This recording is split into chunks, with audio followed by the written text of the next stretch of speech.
Yep, nice and easy. We're done with that though. And the jump rope. Yeah. Whenever I skip rope, I can't use these wireless headphones. They fall right out of my ears.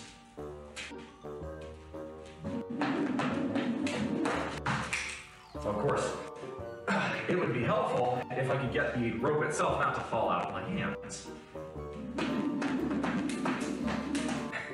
Finish my protein shake, and then we'll hit this. New name, who this? Yes, sir. For those of you who don't know me, my name is BullMuscle. For those of you who know me as Beer Battered Aggie, yes, I'm going through a rebrand.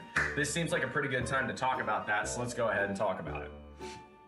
I'm a die-hard Aggie. The eyes of Texas are upon you.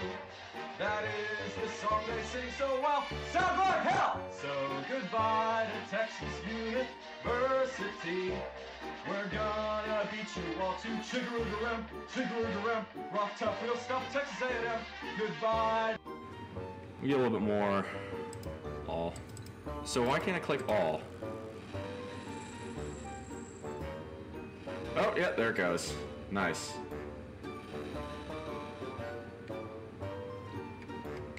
Alright, let's do one more bronze bar. If you adopt the mindset, and this is a quote from Jacob Fisker of Early Retirement Extreme, if you know that guy, 10 points to you. But it's a quote that I find unbelievably poignant in today's era. Spending money represents a failure to solve one's problems by smarter means. I'm gonna repeat that. Spending money represents a failure to solve one's problems by smarter means. That's painful. But yes, my friends, pure protein, as theirs makes no difference, from raw egg whites. It's disgusting, the taste is vile, and it smells, but 100. Yeah, my poor roommate has to deal with the farts that come from this, and as you might imagine, they're not pleasant. But let me go ahead and knock this bad boy down.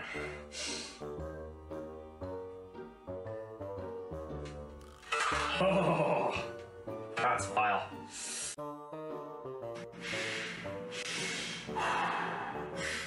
Good morning, everybody. Welcome on in. How are we doing? How are you doing, Twitch? Today we got a good show for you. It is Sunday morning, and typically those indicate a rest day for me.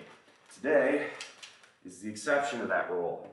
We are going to do something a little bit different. We are going to do a pull day workout today. I thought about it, and I have some reasoning why, but explaining that seems a bit premature if there's nobody in the audience yet, so I'll hold off on explaining that until an appropriate time. So, what does it leave us? Just with pull-ups. I'm actually going to do, I think, only 2 sets today. Focus a bit more on rows. Morning, Big Red. Good to see you as always. Shouldn't take me very long to warm up today. It's a little bit warmer thanks to the fall back. For those of you who don't know, it's actually, we got an extra hour of sleep. I know I certainly took advantage. I slept 10 hours, so I'm feeling pretty good. Hopefully that reflects itself in the numbers I put up on the workout today. So just start off, do a few jumping jacks. Still a bit cold.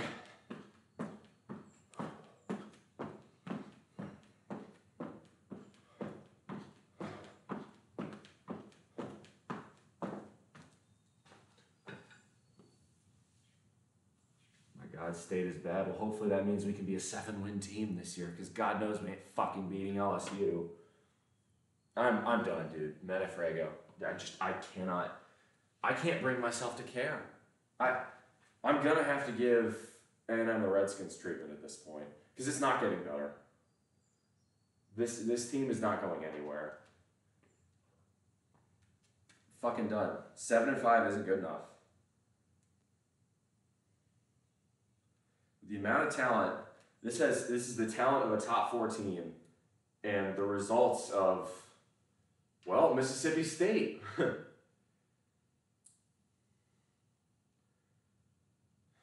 Maybe not this year, but I'm not going to sit here and believe that 7-5 with this amount of talent on our roster is the ceiling. That's just that defies credulity. Anyway, moving on from yet another disappointing Saturday, we'll get started here.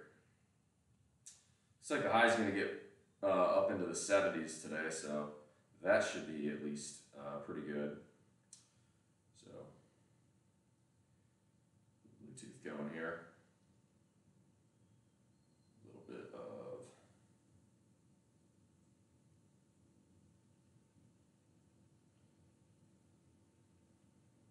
A little bit of music going.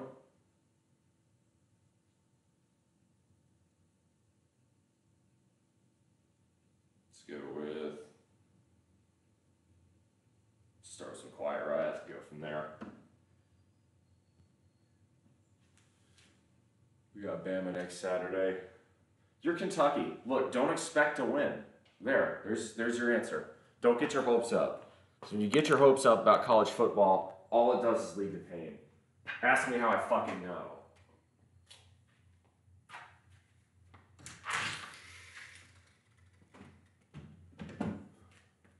Should still be able to see me. Okay, yeah, you can.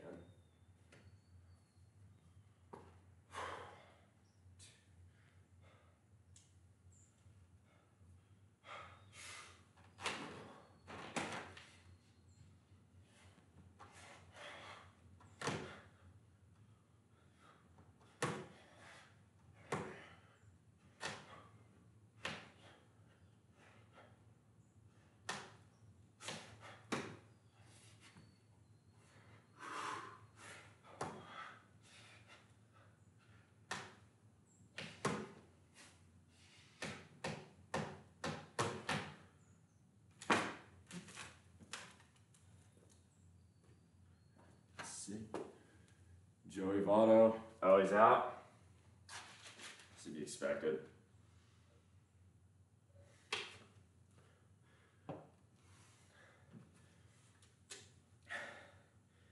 Need a little quick carbs. So we go to the banana today.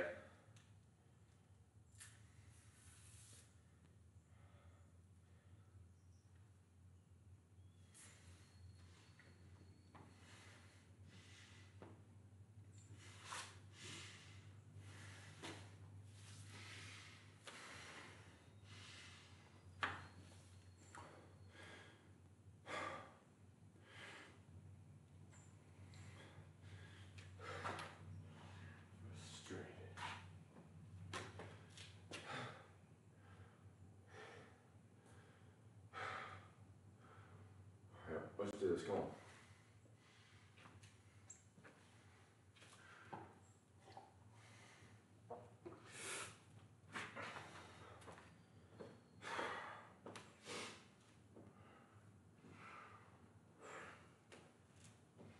All right, so that was a set of pull-ups. We'll do a set of chins. I'm feeling warm. There we go.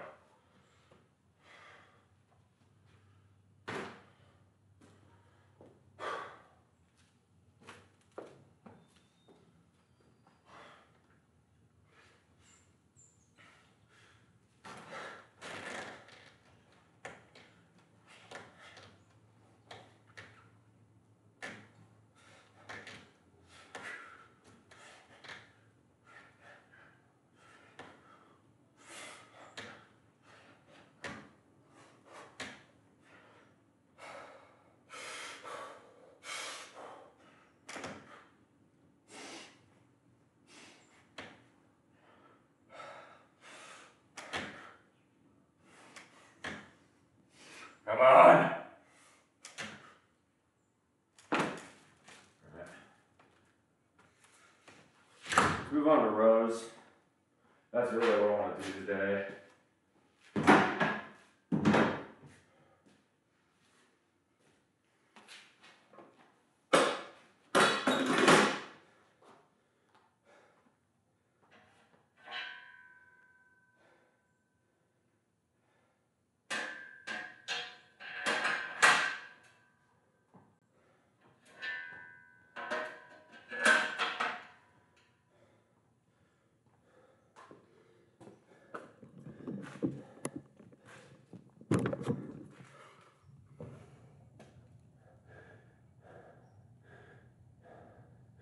The 20 mil option, but the Reds declined it.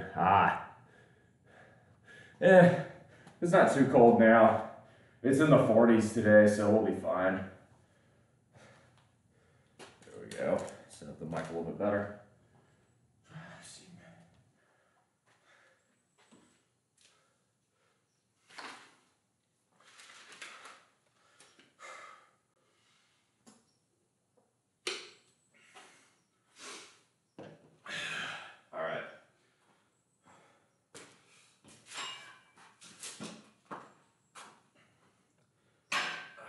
Do a little warm up here.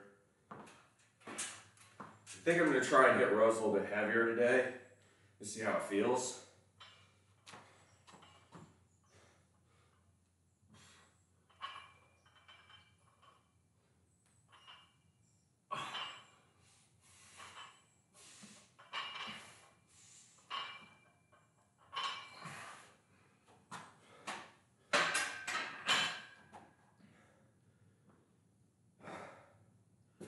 Cool.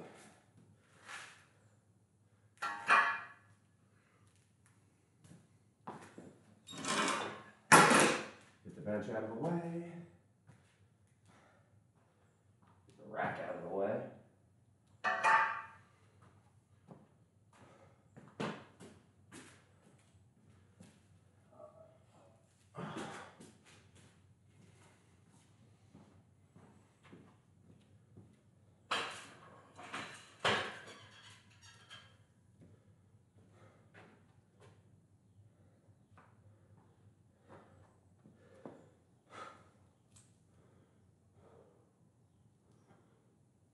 Yeah, if it ever gets cold in Florida, weird shit happens.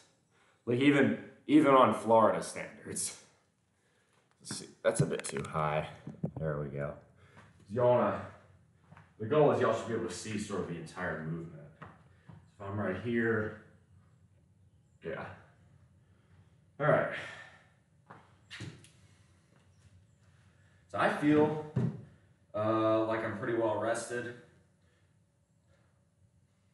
Definitely got more sleep than average, this being a fallback day. Make sure, adjust your clocks.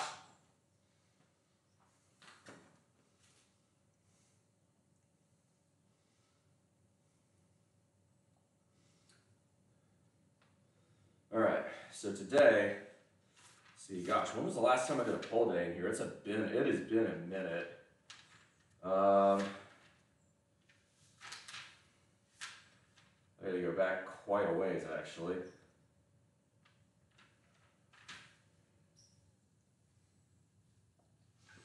Okay, yeah, it was deload week, so I can't use those numbers. One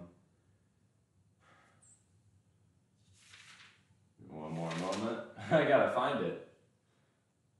Did not realize it was this far back.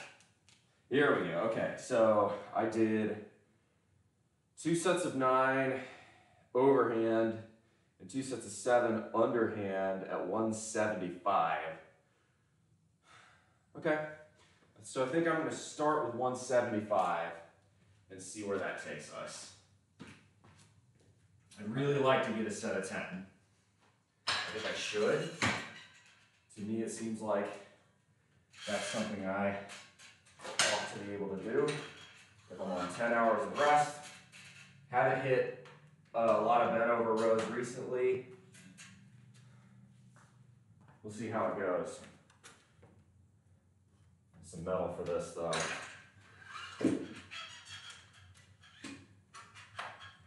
Need something heavier for this. All right, rainbow will work.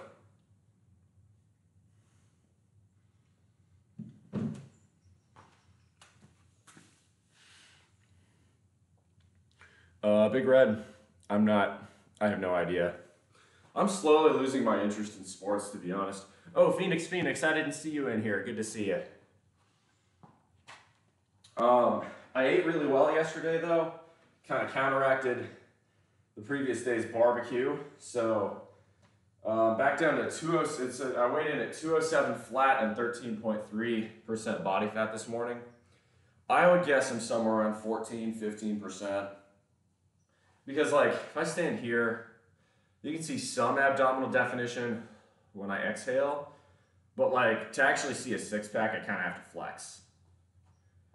To me, that signifies low to mid-teens.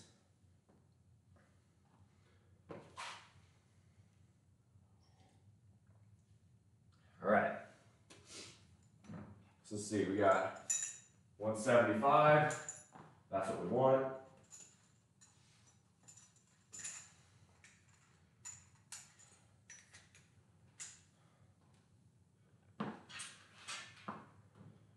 Do a double overhand grip as always.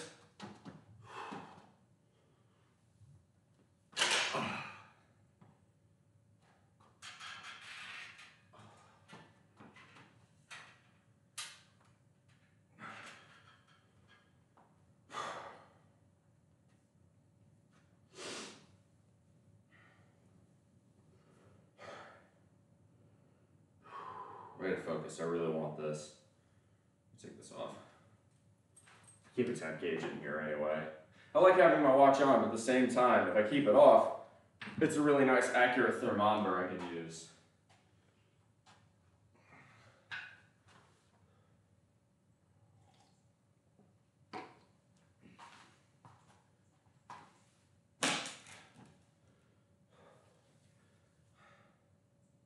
So, let's see. We get double digits in here. I can explain why I'm doing a pull day instead of resting today and the resultant schedule bump.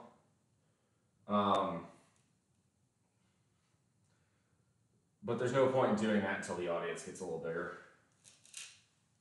I don't like repeating myself that often.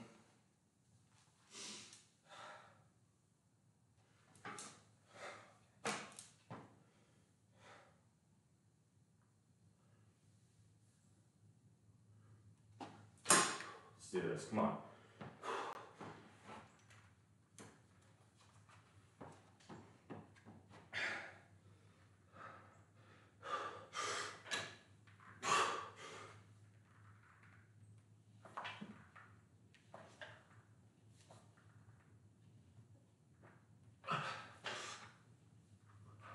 Come on.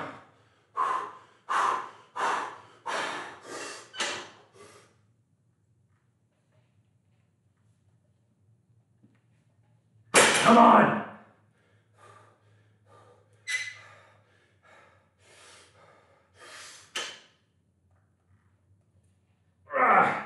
That was a garbage last breath. I think it counts.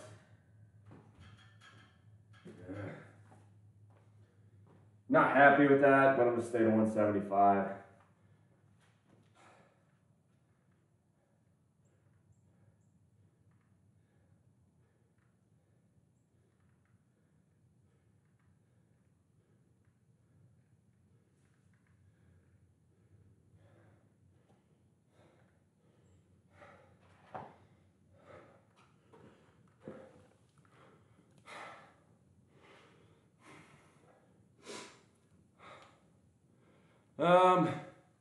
That wasn't bad.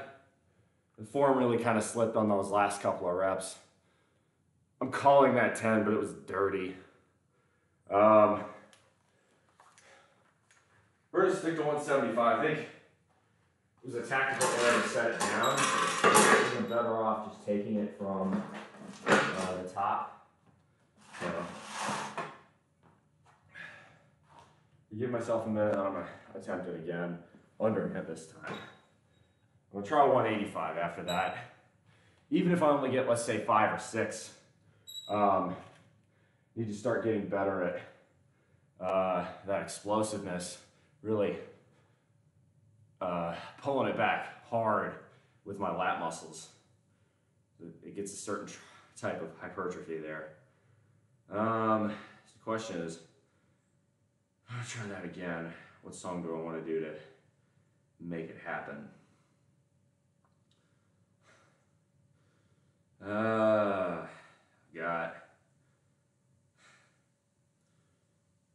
Could go with Van Halen, could go with Metallica, could go with Megadeth. I gotta think about this one. Maybe a clean set. Yeah, I know I'm gonna make this one cleaner, even if I get fewer reps. I'm not happy with that. I really wanted to get 10. I don't think 10 clean ones were there, rather annoyingly. Let's go with eruption. That's always a pretty good option. A little bit more energy in me. I'll take another piece of banana here.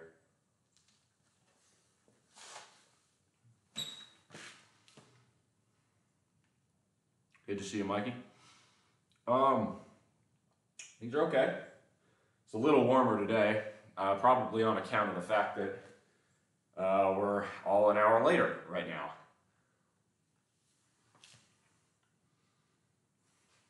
I should have no issue getting this. There's no excuses. I ate well yesterday. I didn't drink. I slept well. Yeah, I trained the last 2 days, but neither of those were pulls. Even the leg day, yeah, we did a few Romanian sets, but it was mostly squat. So I should have no issue absolutely hammering my lats today. So that's why I'm a little bit frustrated with that most recent attempt. I get a little protein in my system.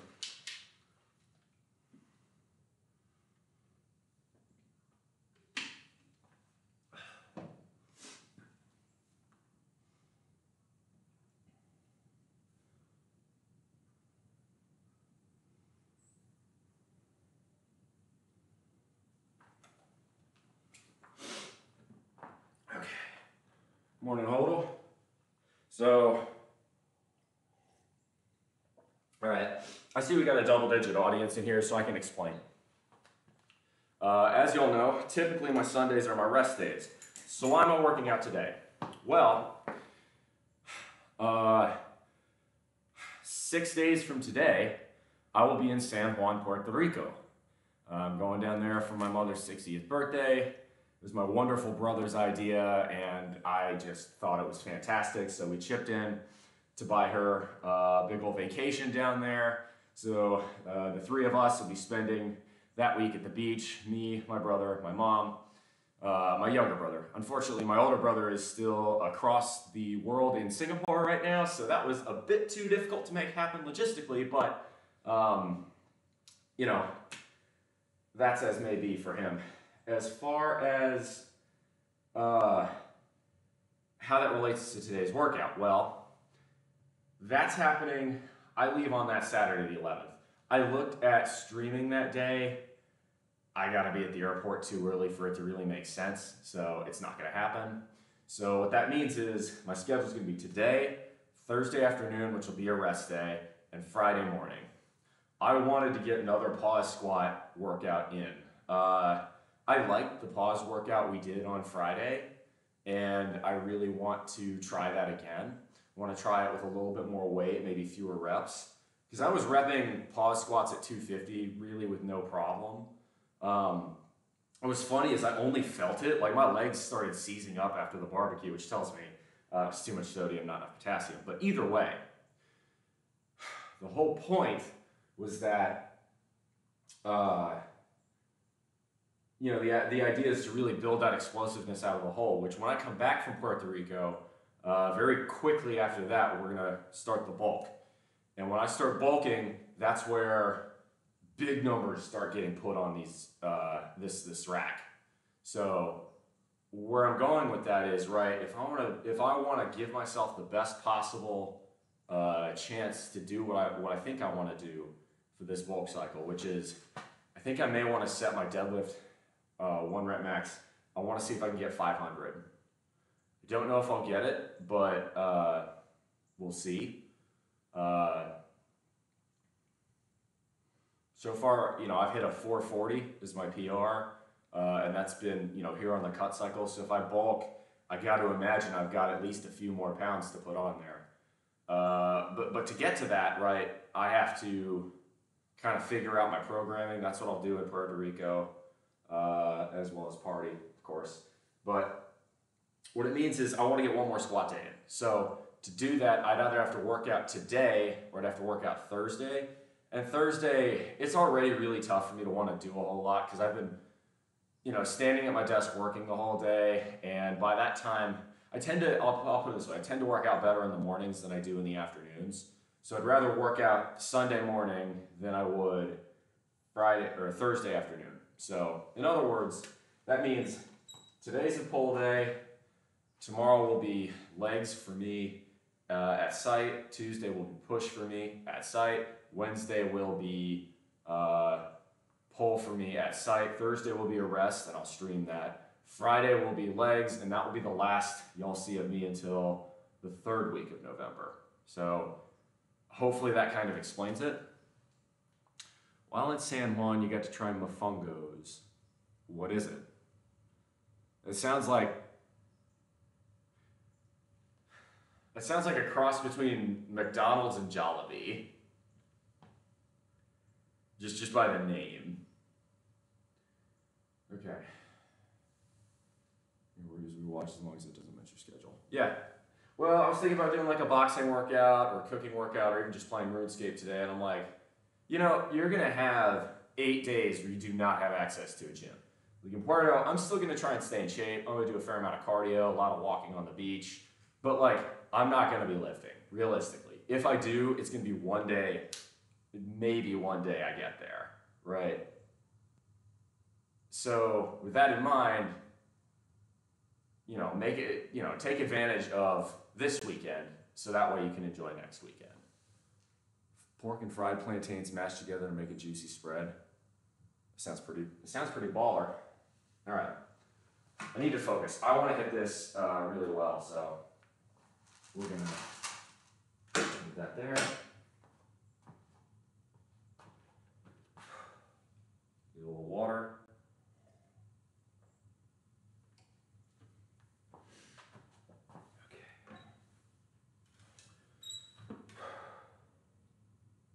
You have to excuse me. I'm gonna psych myself up for this one.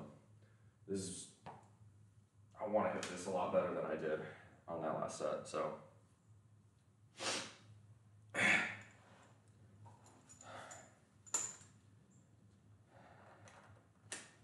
for this, I'm gonna go with Eruption by Van Halen. Always a good choice.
Go more, come on.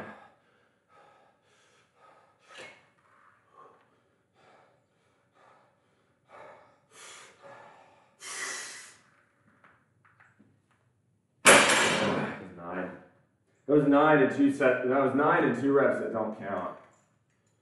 I don't like it. Damn.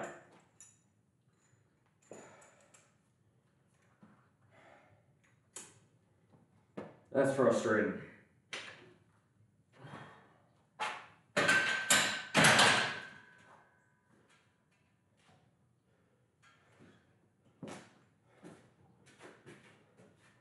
I felt like the first, I'd say the first 7 reps there were pretty solid. 8 was mediocre. 9 was mediocre. There are 2 reps that did not count.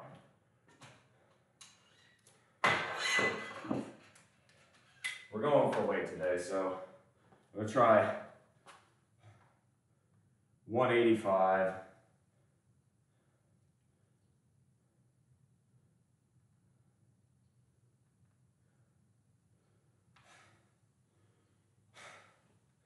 Try 185 next. I'm gonna do the same thing, but I'm gonna really go for power, for explosiveness, for fewer reps here. Hope you're doing okay. I could be wrong, but you seem kind of frustrated today. I am a little bit. I feel like my numbers should be higher given how much more sleep I got today. Otherwise, I'm doing pretty well. So for those of you who somehow missed this announcement, I sent off the application or the counter offer to Pearl Harbor. We'll see where that goes. I really want it to take its time. It's no secret that I talked about this, right? My current job, 401k expires, or 401k fully vests in 3 years. I started working March 1st of 2021. So all other things held equal, I would prefer not to have to quit my existing job should I get an offer I find satisfactory until March 1st, 2024, because that's a large chunk of money left on the table. So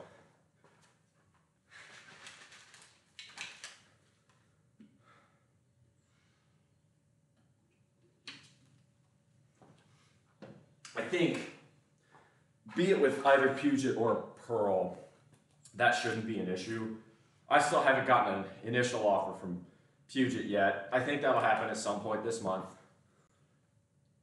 I think negotiating between me and Pearl should take at least a couple of weeks. And then in general, the federal government kind of goes into a stupor between Thanksgiving and New Year's. Not to say no work gets done, but I would definitely say the pace is reduced. So, you know, if I take this role with either Puget or Pearl, it's going to be, you know, a couple of months of processing and onboarding before I'm actually ready to work there, which is perfect. That's what I want. You know, not to mention, I mean, they understand it from my perspective. I'm a homeowner here, so I would either have to figure out what I'm going to do with this house. That could be renting it, that could be selling it. Really very dependent on what goes on with market interest rates, for instance. If yeah, it really depends.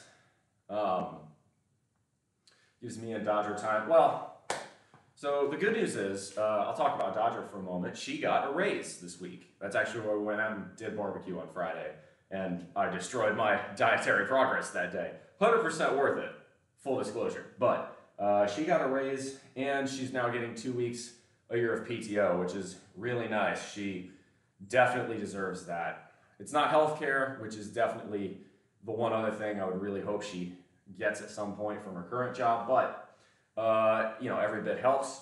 So now, you know, she's at a better negotiating position should she decide to find another line of work. She says, hey, this is what I'm getting paid right now. Show me you want me, right?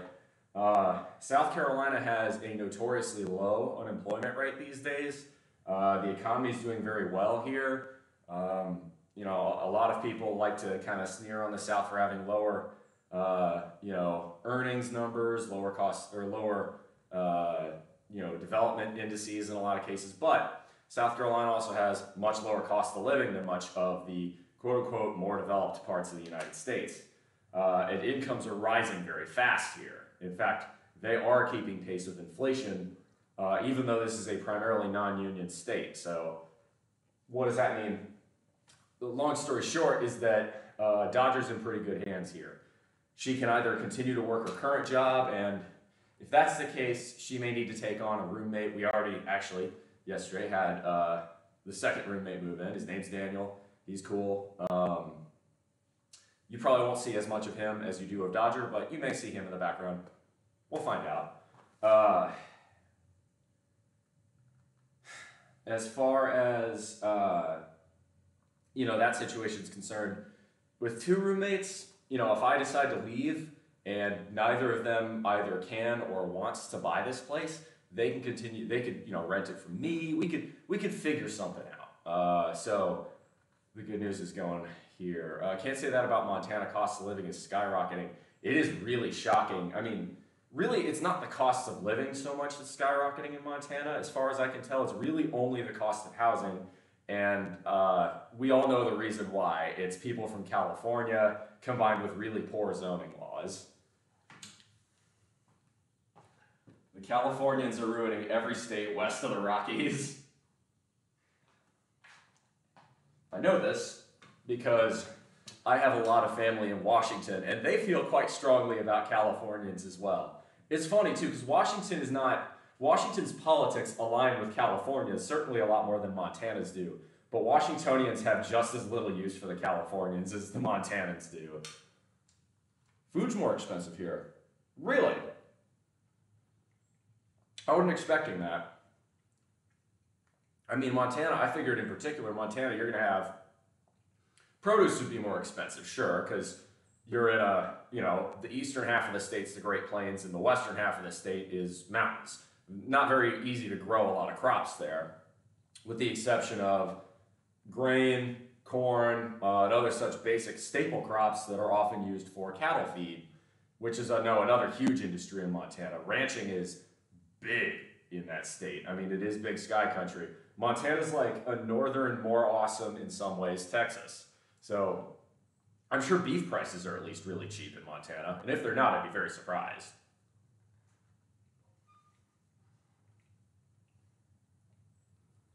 A lot of the far right are moving here because of Yellowstone. See, now I don't understand that. If you're far right, why would you not want to move to a state that has the lowest population, so you can ensure your vote matters the most, and is so conservative that it will never, ever stop being in your favor? In other words, Wyoming. Why would you pick Montana when Wyoming's right there? Anyway, that one doesn't make sense to me, but far be it from me, a centrist, to understand the far right very well, even though in some instances I live among them down here in Dixieland. All right, enough dicking around. Let's hit this. All right, this is 185. I'm gonna go for reps, or I'm gonna go for explosiveness for volume. I'll probably only do 5-6 reps. I want to do them clean. I want to do them powerfully. Come on.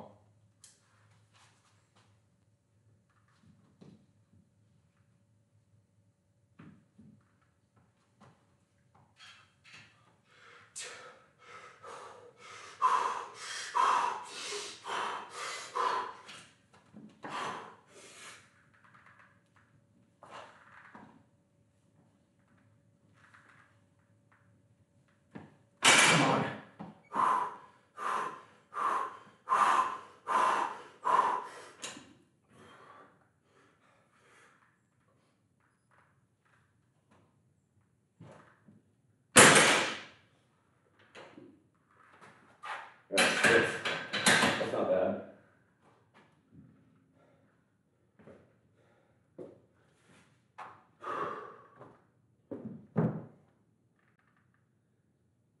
We're gonna do that again, underhand. I like the way that felt on the squeeze. There's a KKK presence here. Hot skill issue, let's go. Suck it, Yankees. My town has been KKK free since 1984. Yeah, get on my level. Get on my southern fucking level. We're more woke than you. Deal with it.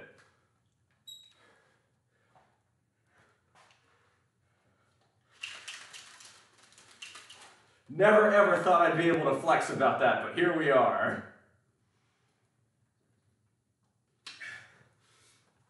I'm just saying too. I'm just fucking saying. This state, my current state, we started the Civil War, and we're KKK free. Skill issue, Montana.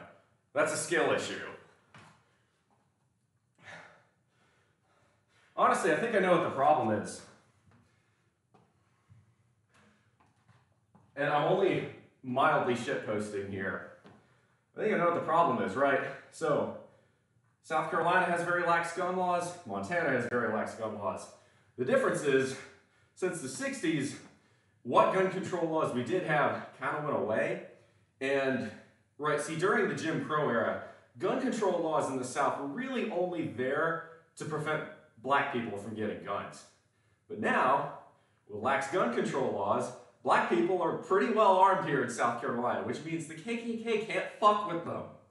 So, what does that mean? Well, what I'm saying is, I know Montana, right, so you got almost all the right equation to get rid of the KKK. You just need more black people. So, I don't know. Try to get them up there. It worked for, hey, if it worked for South Carolina, right? Oh God, fucking soft sits. Oh man. That's advanced stupid right there. That's a special breed of stupid. Like, soft sits are so bad that fucking King of the Hill made fun of them by making Dale Gribble one. Like, if you're a sovereign citizen, you're a fucking moron. Like, no. That's not how any of this works. That's not how society works. There are very few political ideologies where I'm like, if you subscribe to this, you're just fucking stupid. Sovereign citizens are like, they're on the level of flat earthers to me. So stupid I don't even want to talk to you. Not trying to be mean, not trying to be closed-minded, but like, no, get out. Nobody needs your nonsense here. Fucking sovereign citizens. That's definitely a Mountain West thing, though, because I remember there being a shit ton of those in Idaho when I visited there.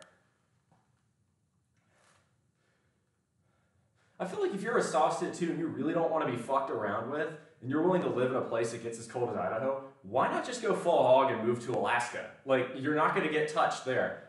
If you're a soft sit, you really want that level of, like, not being told what to do, go be an Alaskan bush person. Like, there's nothing wrong with that.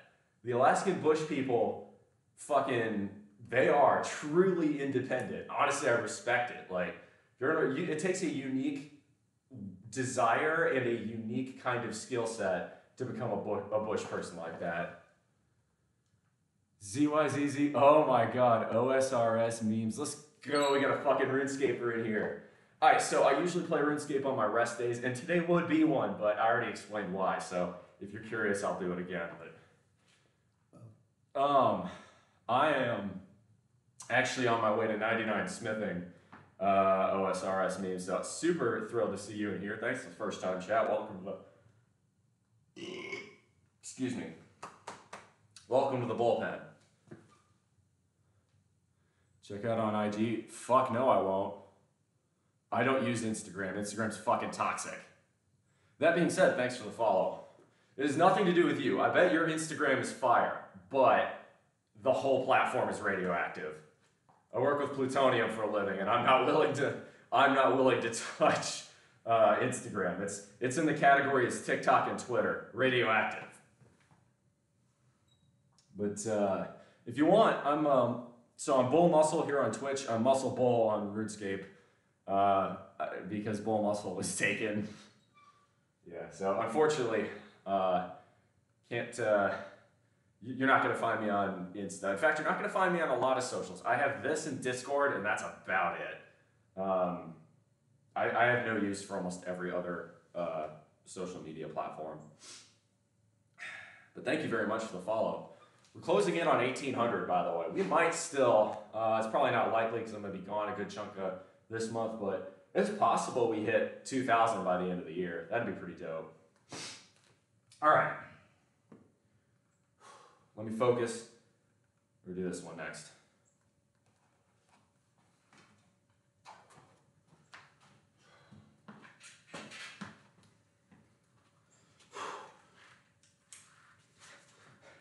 Underhand.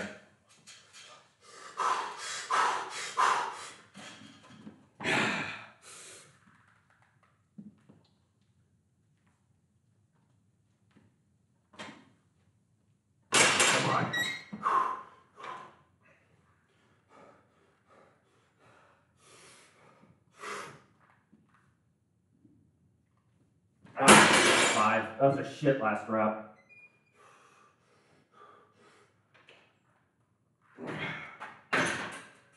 That's all right. All right, we're gonna move to wide grip now. Same idea, same rows, wide grip.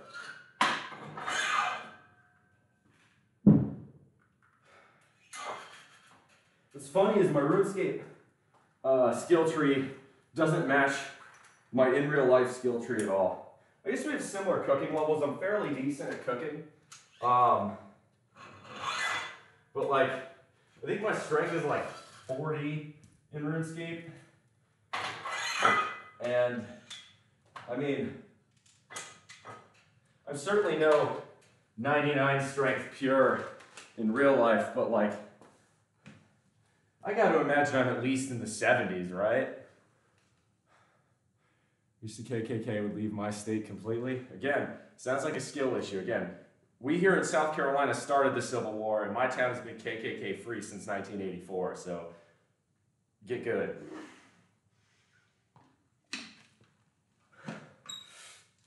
All right, let's set up.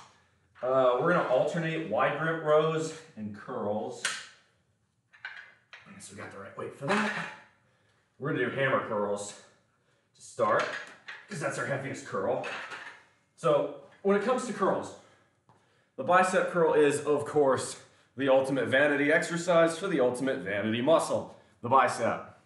The bicep is nowhere near the biggest muscle on your upper body, but let's be honest, everybody loves having a good pair of guns. So we will do some curls today.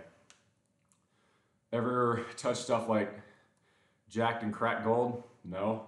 What pre-workouts do I drink? I don't. Occasionally I'll take a caffeine pill. Today I had 200 milligrams of caffeine in a pill and a banana.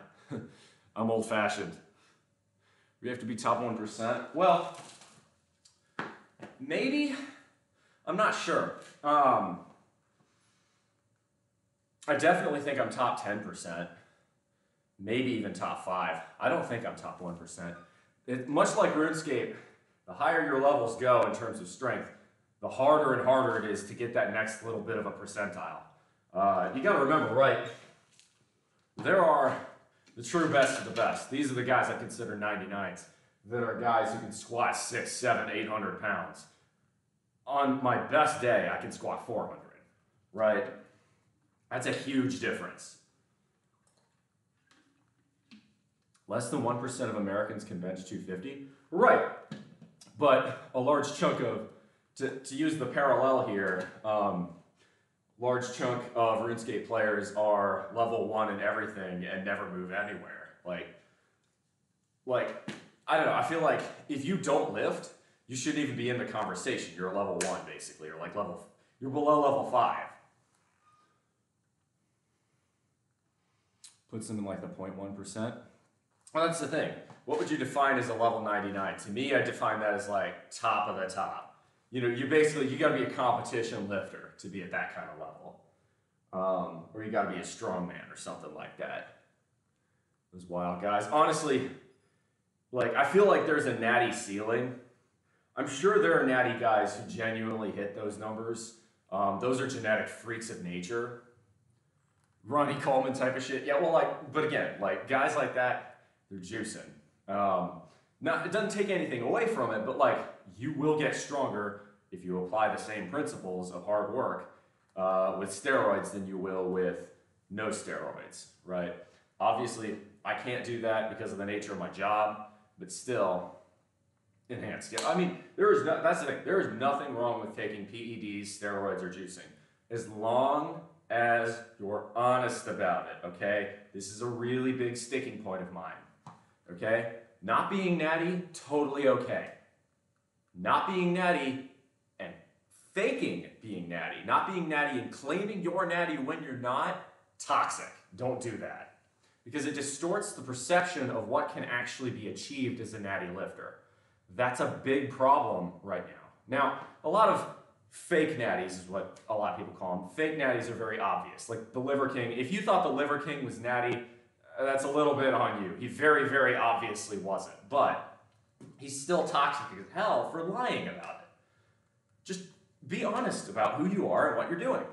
Because then people get a very realistic sense of what can be achieved. You need to get rid of the stigma. Sports is all BS. Just a big pool of lies. Well, I wouldn't go there, but they're using a super strength potion. That's a good metaphor. I like that. John Deeds, thanks for the...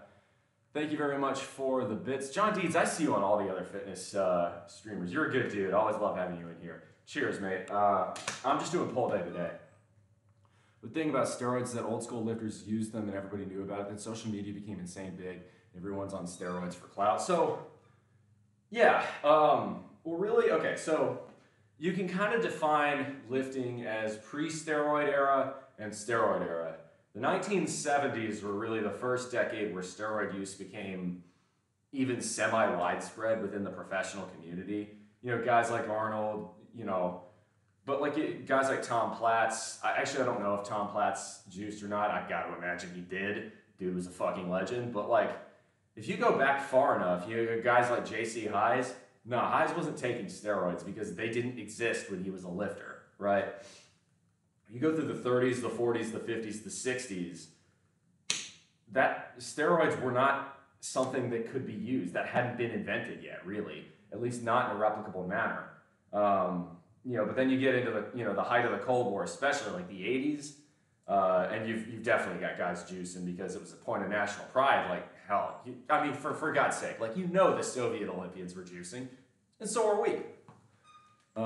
Peak Arnold is still my favorite physique ever. I fucking love Arnold. Arnold's an inspiration in a lot of ways. I fucking love that guy. I understand why people aren't open about it. It's illegal. Steroids, okay, not illegal by federal law. It's just illegal to use, you know, in a sports league. We need to remove the stigma. People think they're magic, they're not. Yeah, no, so that's the thing, right? Steroids won't do you shit if you're not working hard. Like, if you're not busting ass in the gym, steroids aren't going to magically transform you into a muscle-bound freak. All right. I'm going slow here. We need to pick it up a little bit. Let's go. Let's go DOA by Van Halen. That's a good song. All right. So this is a little bit lighter. This is only 135. I'm going to go wide grip here. Works a different part of your lats.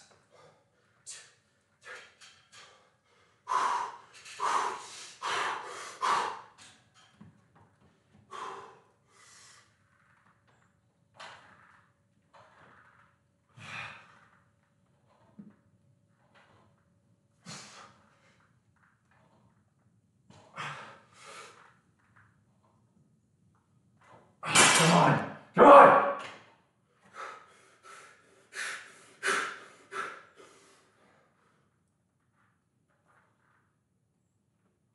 Ah, that's 12. That's good. I like that. I like that.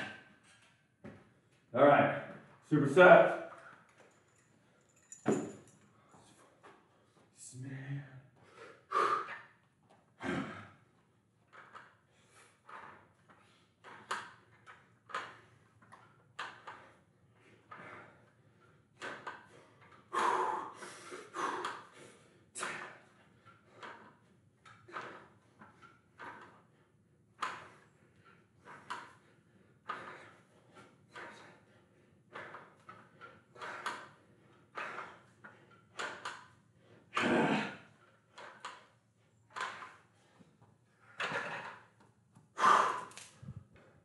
So superset is where you do 2 exercises, basically back to back. You allow very little rest in between the sets.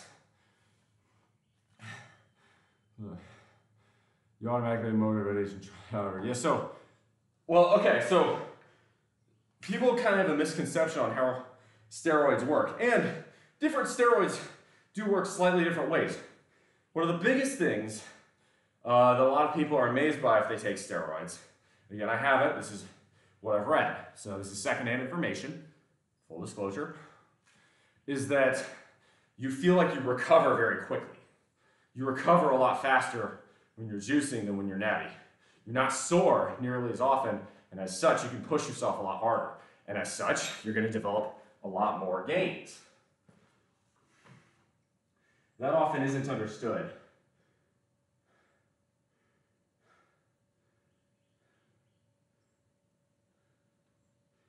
do 12. We'll do 3 sets of rows. We'll do lat raises. We'll do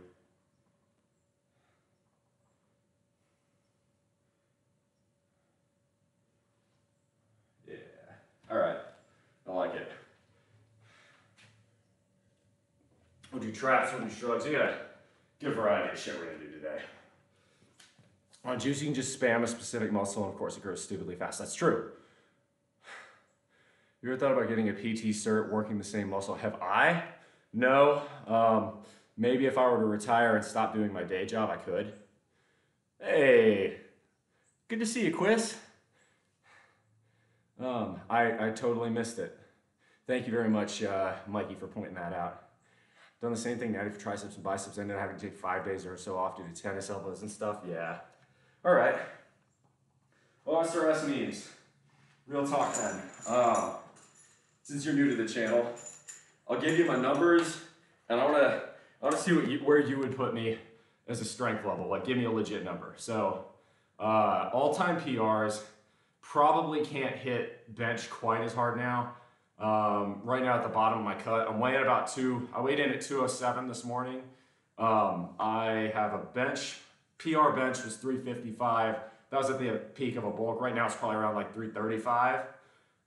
Squat 405, and deadlift 440. So with those numbers, you've seen me doing repping 175 or so for rows. With those numbers,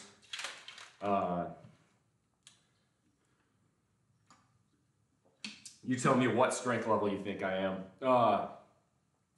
As far as SARMS, I don't know what that is.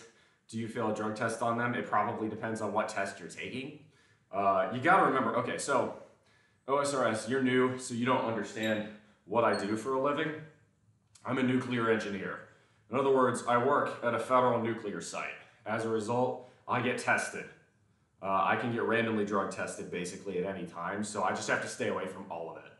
I can't even use CBD, which is entirely legal in all 50 states. If I'm caught with possession of it, I lose my job. I couldn't even have CBD for my dog if I had a dog, which I don't, but you get the point. Say you're natty, I am natty. Make some numbers incredibly good though. I appreciate that, man. Let's go. They take your test? Yeah. People take them to raise their test without directly taking tests. Ah, okay. Yeah, see, I don't even know that much about steroids. Like, I know of certain types. I know HGH, I know Tren. Like, I know what they are, but I don't know specifically how they work. I don't know what effects they have. I'm very, very limited in terms of information on that because, well, what's the point of learning about them if you can't take them due to your job? Why bother learning about it? You have to run a test base with SARMs? Huh. I have no idea. All right. I like that. 92, of course, if you are an old school RuneScaper, you know 92 is halfway to 99. The RuneScape level curve is fucking steep. All right, come on. Ah, this ain't doing it. I need something heavier. Let's go. Ooh, that's perfect. And the Cradle Will Rock by Van Halen. All right, so we're gonna do an underhand row this time. Same width. It's still gonna be a wide row, but it's underhand. Just works the muscle slightly differently.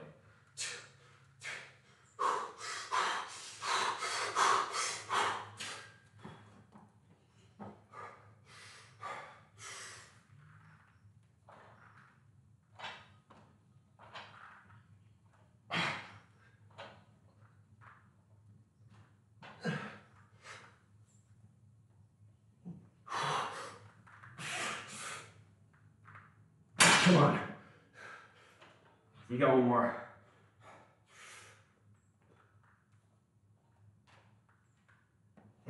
That's 13. I'll take it. And and the cradle with a rock.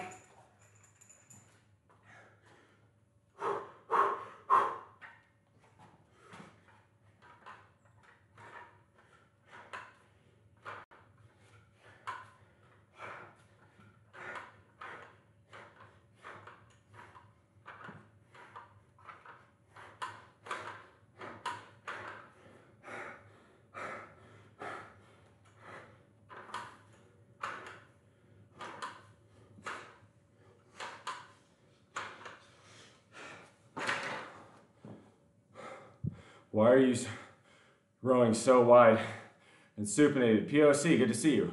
Because I like to mix it up, confuse it a little bit. So I already did my standard grip rows. I did 4 sets of those. Now I'm doing wide grip rows. I do 2 sets pronated, 2 sets supinated. It's a little bit of muscle confusion. Silent to a blade with your 12-mile ruck time. Someone is in the armed forces. Thank you for your service, sir. Have you seen Junior's grades? Dun, dun, dun, dun, dun. Welcome to the bullpen, and thanks for the first time chat.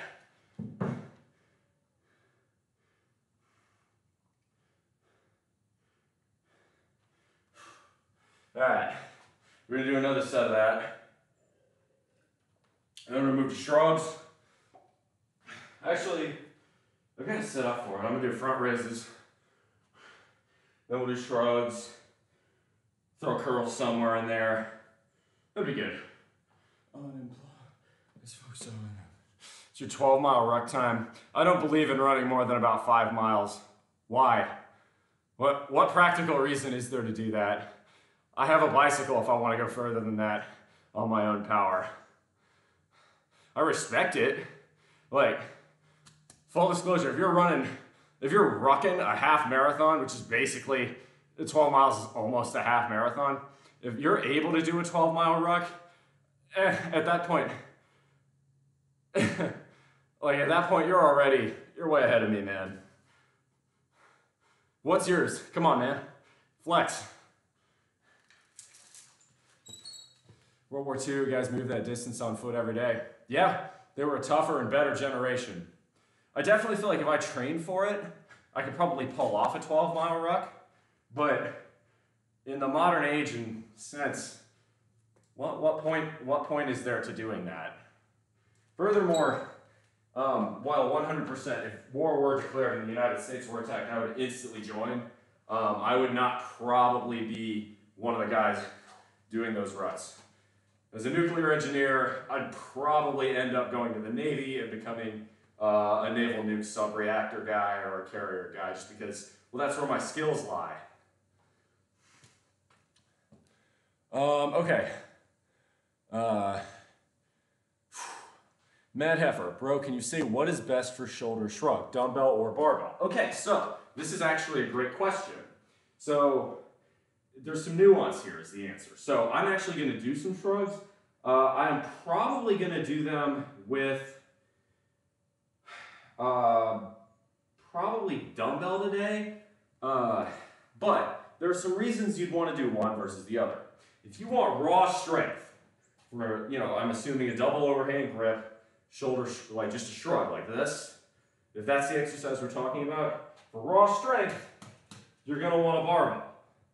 If, let's say, you've got a little bit of an imbalance and you want to work on stabilizers, you want to make sure your left equals your right, dumbbells will help you with that better because it's individualized. Now, if you have a hex bar, like I do back here, you can also try it a la farmer's carry, right? So you pick it up, you shrug it this way. Really up to you. Honestly, I don't think one is necessarily the absolute best all the time. I think you're better off, sticking to, I would say, barbell probably more often than the other two, but like, there's nothing wrong with mixing in dumbbells or mixing in a hex bar every so often. They're all great exercises. So I think a lot of people get very wrapped around the axle about what's optimal. And as a result, a lot of people will stick to maybe not hitting a lot of variations. The problem is when you do that, you'll get in a rut a lot easier. Muscle confusion does help. One, it helps, muscle confusion is shown to get you better gains, but the other part of it is that it keeps things fresh. It keeps things more enjoyable in the gym. And generally speaking, if you enjoy what you're doing, you're going to do better at it. Isn't USA Navy flooded with steroids, though? Just won't kick you out for testing positive on roids. You just do better in there. I mean, I don't know the answer to that question. Ugh. Something come up from my stomach there. Is acid reflux. Gross. That was disgusting. Sorry about that. But Matt Heffer, if you're asking that question, what matters a lot more is that you're just picking one of them and doing it fairly regularly than fretting about optimizing. Unless you are, a competition level powerlifter or bodybuilder, and frankly, if that's what you are, you probably wouldn't be asking me that. I'm not that knowledgeable in that sense. Like, I would say for an amateur like me, or presumably all of you in my audience, I don't think you have to get to that nitty-gritty level of optimization. It all depends on the situation. Maybe there'll be Ironman suits one day, potentially. 021207_1. Thank you very much for the follow. Welcome to the bullpen. You have an incredible build for being an Addy. I appreciate that. So I have, I say I'm an amateur, but I have been lifting for 15 years of my life, and I've been taking my diet more seriously for the last maybe 2. Hey, Johnny Jargon, thank you very much for the raid. Let me give you a shout out. Gosh, we're getting a big audience. I'm gonna give you a shout out, and then I'm gonna hit a set. Good to see you, Abid. Plus Ultra Eddie. Oh, I got a bunch of people I know in here. Jargon. Go check out Johnny Jargon, y'all. Appreciate the raid, my guy. What were you working today? All right, let me do another set here. I'm actually gonna do this one beltless because I haven't done. It's only 135. I have no reason to be wearing a belt here, really. All right.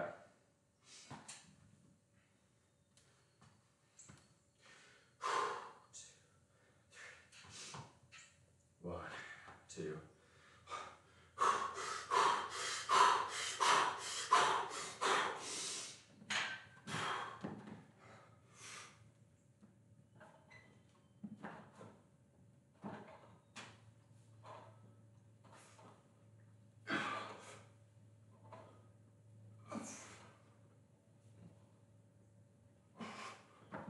Come on. Come on.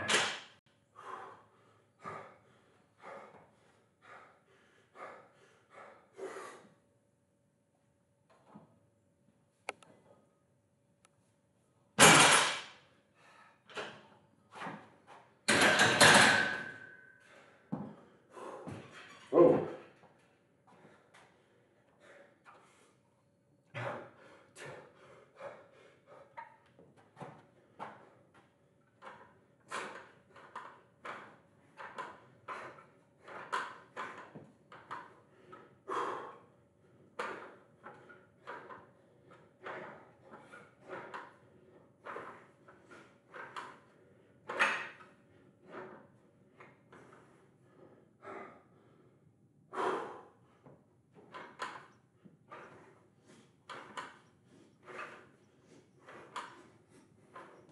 All right, I gotta go down weight.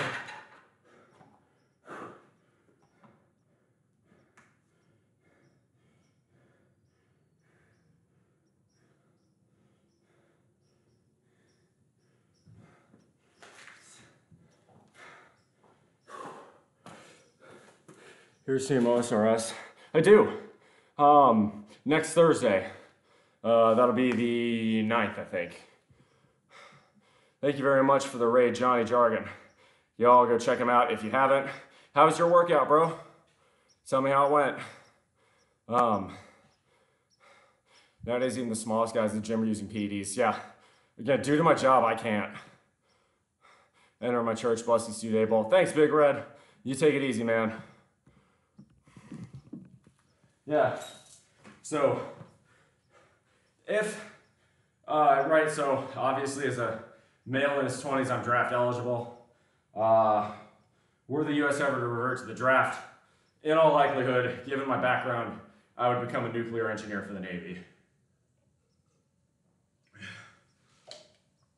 That's my speculation, but I'd be very surprised with any other outcome.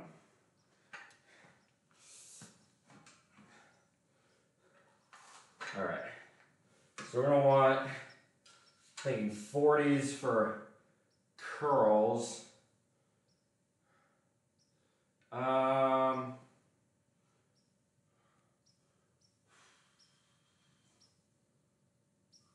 Yeah.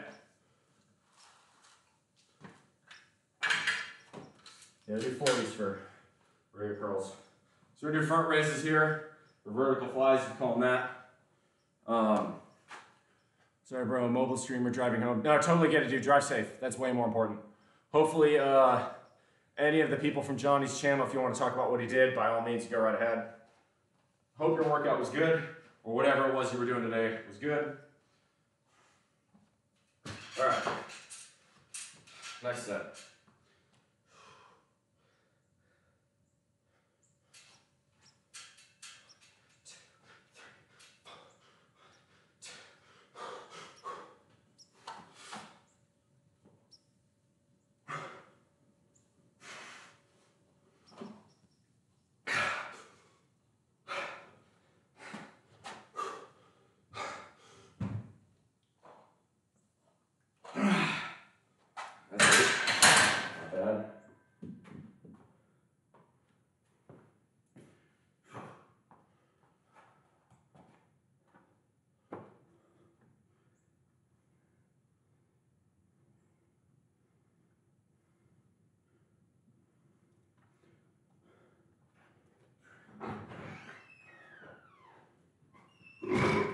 What's up, Dodge? Just grab something out of the car.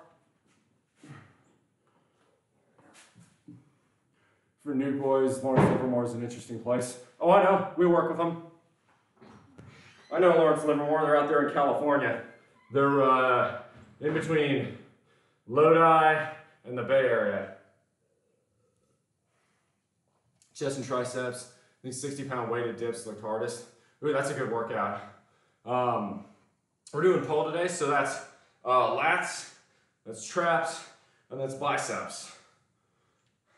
Otherwise, no PEDs, no pre-workout, just lifting heavy ass weight and kicking. I'm old-fashioned. My workout, most of what I do in my workouts is what's been done since the 50s, since the 60s. It's not complicated, but it gets the job done. If y'all like my stuff, you can type in !Discord. I often hang out there off hours. Hell, OSRS, if you want to see me playing RuneScape, I'll probably end up doing that at some point today on my Discord. I won't stream it today, but, just saying. There we go. 2, 3, 4, 2.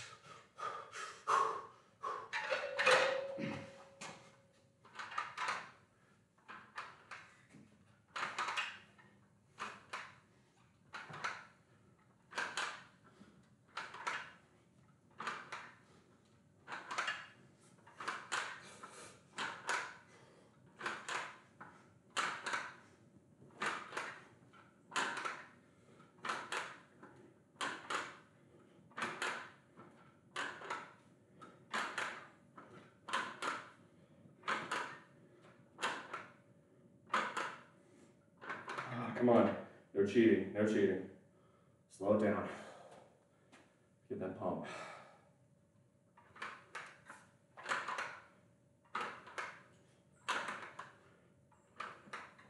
I'm gonna bring you all in and change the angle. What do you mostly eat? So it really depends on if I'm on a bulk or a cut. Right now, I'm on maintenance, so kind of neither, but mostly, what I eat is, okay, so I track my macros. I write them all down in my notebook here, right? You said, you thought I was old-fashioned. No, I write everything down on pencil and paper. I don't use any of the apps. The biggest reason for that is, well, when I'm at work, predictably, I don't have cell phone access. I can't use my phone. So as a result, if I want to record anything I eat for, say, lunch in the middle of the day, well, I got to find some way to do that, and so pencil and paper works better. So that's how I do things. As far as dieting is concerned, I go for really anything as long as it hits my macro targets. In other words, enough protein and not too many calories. Right now, so I want to stay at around 205 pounds. I'm at 207 right now, so, lose 1 or 2 here or there. I'm kind of going for 2,800 calories, just a bit under maintenance.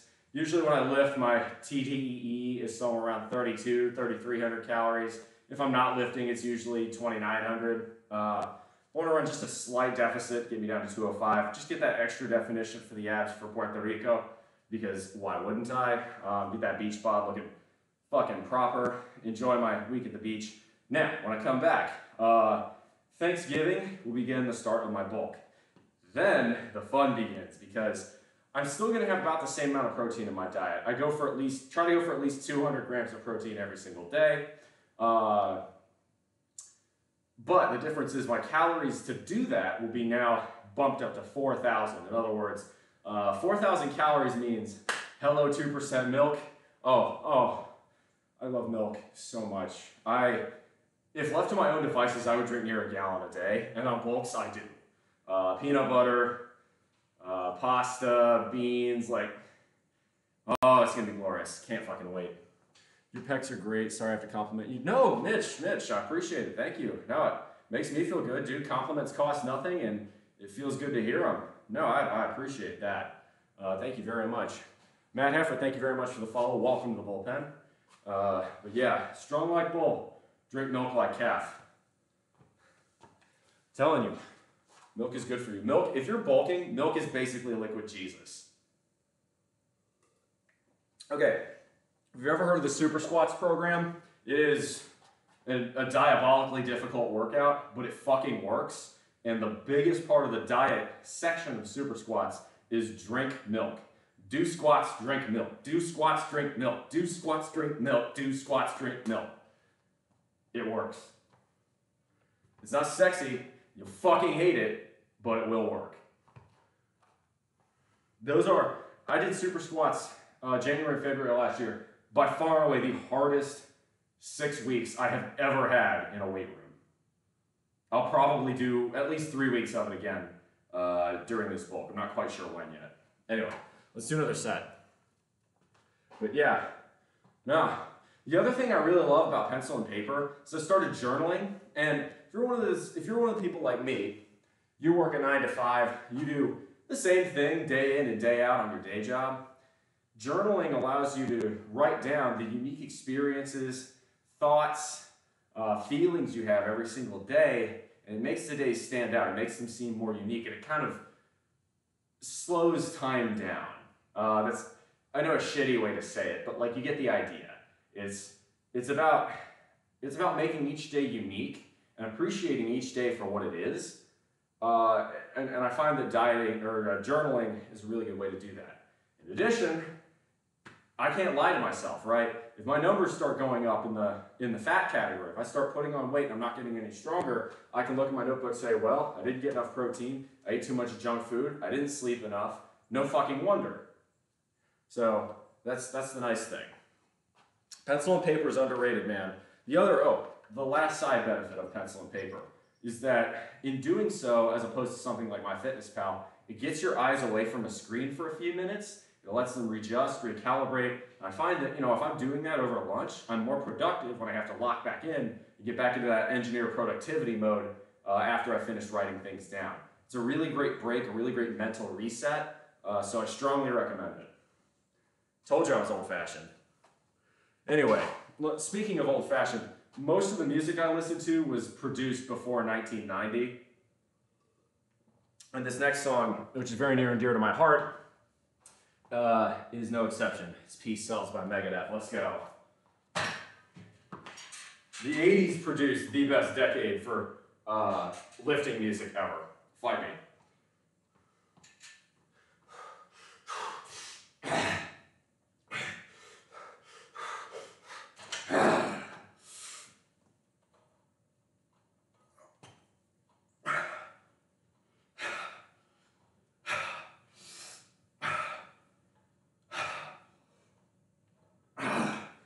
Come on.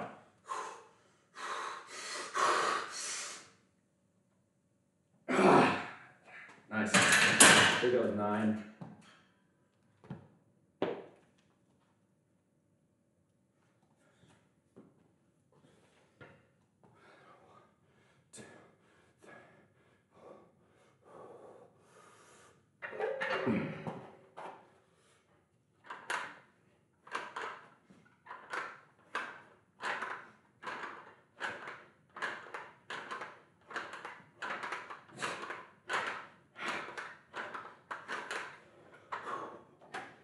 Couldn't be the president of the United States of America.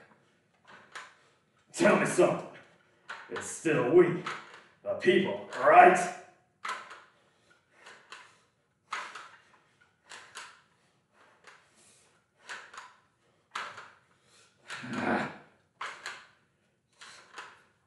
Come on, stop cheating.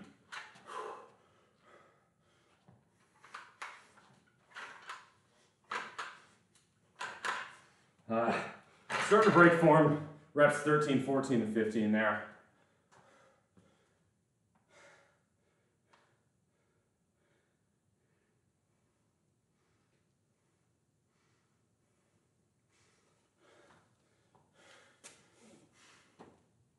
We'll do one more set of those. Then we're gonna switch to shrugs on, no, I'm gonna do shrugs on barbell. I'm gonna do lat raises on dumbbells. Can you put a price on peace? I need to give myself a little bit more time before I hit the next set. Here at Hunger Jacks, he writes everything in his workout journals as well, so pencil and paper. No. One of the, unfortunately, few negative side effects of my lack of social media use is that I don't really know that many more people outside of the immediate Twitch guys I tend to raid. So, you know, Limitless Fitness, Akrashi, Supernatural Writer, the Holder Heck, the Bit Life Show, Celtsy, guys like that. You know, I know them because on this channel I can raid them, but like, I'll still do like my research. Like one of my favorite YouTubers is Alan Thrall, but like I don't go out, and read a lot of social media. So unfortunately, I don't. I'm sure there are loads of guys that have better advice than I do. But full disclosure, by the way. Just because I'm doing it doesn't mean it's the best way. And your mileage may vary. What works for me may not work for you. What works for you may not work for me. We're all different, right? We got different musculatures, we got different body proportions, right? For instance, how good you can do bent over rows is going to depend a little bit on what your torso length is, right? What your torso length is versus what your leg length is. It's going to depend. He's Australian and he's newer. Understandable. Well, hey, I like the Australians.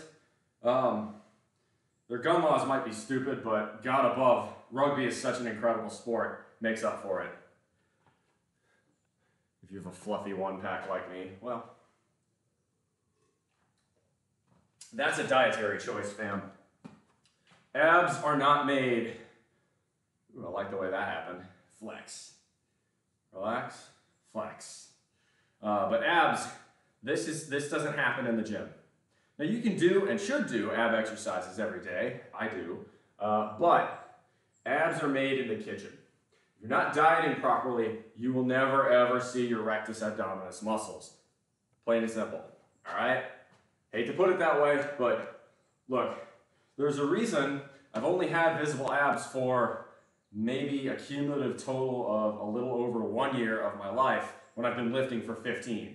And it's because I started giving a fuck about what I was putting in my body and really noticing how macronutrients played with that in summer of 2022. The reason I only say 1 year and change is that for winter of 2022, because I was bulking, the abs went away. I haven't been doing calorie deficits, so I have the energy to study. Yeah, see, exactly. The trigger, you got like, that's the thing. You got a good reason, and that's all that matters, right? If you've got a good reason for why you want to stay a little bit bigger, like that's totally fine. Like if you're going for a powerlifting competition, you should not have abs. There's a reason the biggest and best strongmen powerlifters are guys built like brick shithouses that don't have a ton of definition. They're way stronger than the best bodybuilders because they're basically running permanent surpluses or very close to. As a result, their bodies can recover better. Their bodies can tap into that excess fat, that excess carb load, and provide more energy to, pick up the weight, right? But they're never gonna have the same aesthetic. So you have to decide, it's a spectrum, right? You have to decide, do I wanna lift for numbers or do I wanna lift for aesthetic? And it's really a personal choice. There's no wrong way to do it. I would say, okay, if you're 400 pounds and like you're very strong but also morbidly obese, that might be the wrong way to do it, right? You don't want to, and conversely, if you're like 3% body fat and you feel like death every single day you come into the gym because you're so out of energy, that's also probably the wrong way to do it. Basically, as long as your health is in good shape and you can function in all the other aspects of your life, it's a spectrum and there is no right or wrong answer. You have to find the way you want to look and the numbers you want to hit. Or you can go in cycles. You can go for a big bulk cycle, try and hit a bunch of really impressive numbers, then cut back down. Your numbers will probably suffer a little bit, but if you can keep most of the muscle you gained on the bulk on, you're gonna look great.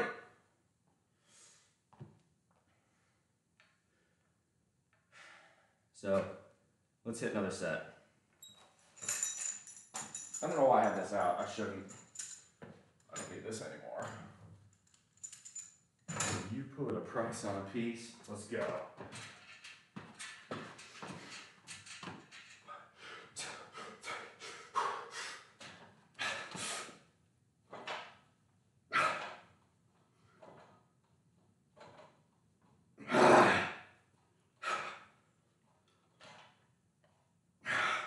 Come on.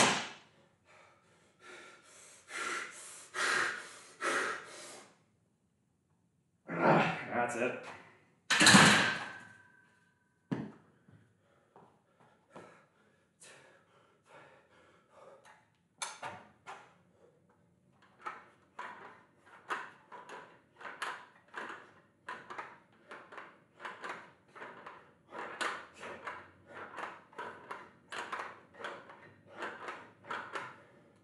Come on, come on.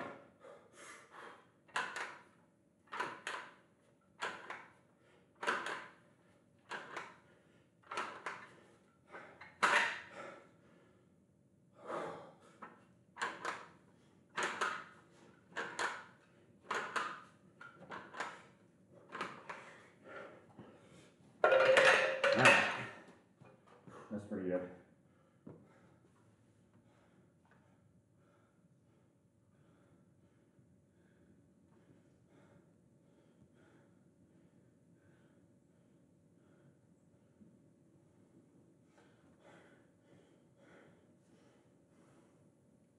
All right.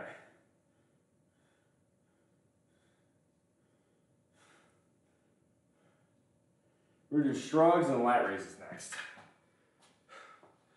Really want to do more farmer's walk to improve my grip. I probably need to do that, honestly. My grip strength kind of suffers, especially as I get into higher volume. So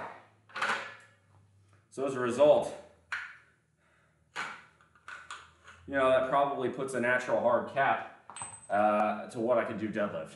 And I will say, for deadlifts anyway, I've noticed that, if I do an oppo grip, this is a diminished problem. I don't have to worry about it as much, but still not ideal.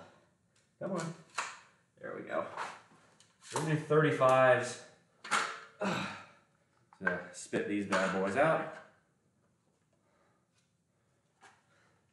We do 35s for the lat raises.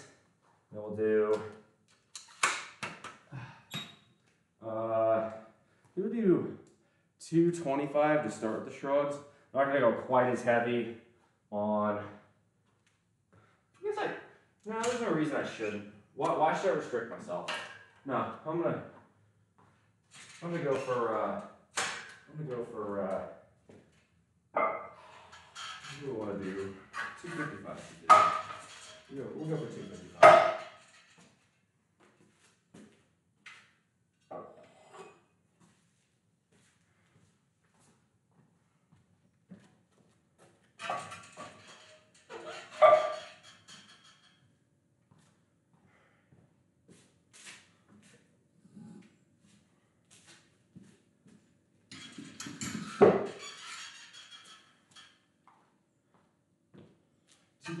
Should be heavy enough so I'm getting a really good trap workout, but not so heavy that my grip fails, which is kind of what we want. All right. Yes, 255. Not intentional helping the workers at the gym putting away weights the youngling didn't put away. Re-rack your weights. Come on, that's a party foul. Okay, with one exception. If you're on a leg press, you are entitled to leave up to 2 plates on each side on. Because statistically speaking, it's more likely that whoever comes along isn't going to want to start with less weight than that. So, by racking it all the way to bare to 0 plates on a leg press, like, you're not actually helping anyone. Because the next person who comes along will probably have to put at least, at bare minimum, 1 set of plates on for it to be functionally useful to them. So that's the one exception to that rule.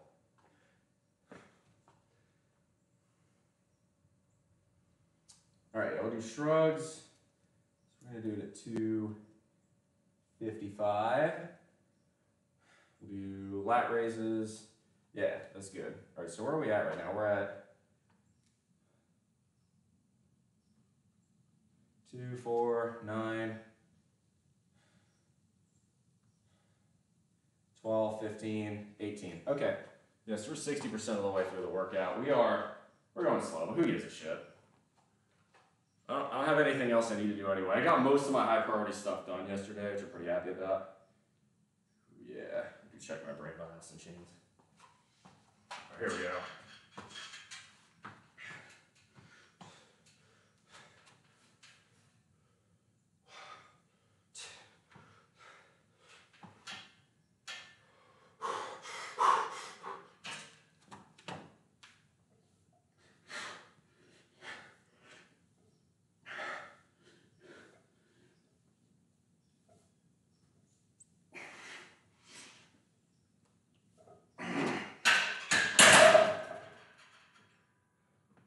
It's not bad.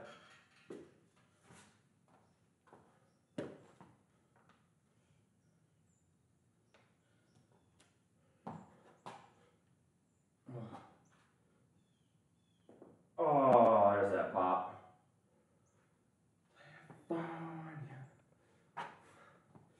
All right.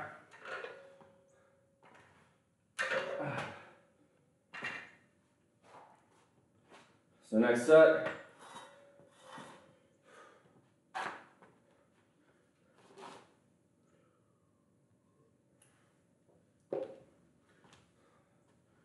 Do lateral raises.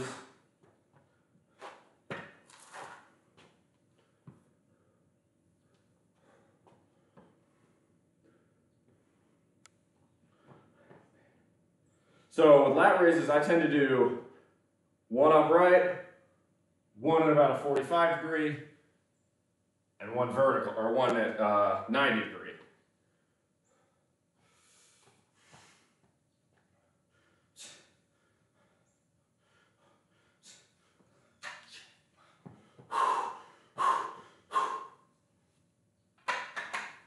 Right? So you go for more or less try to keep the back close to horizontal.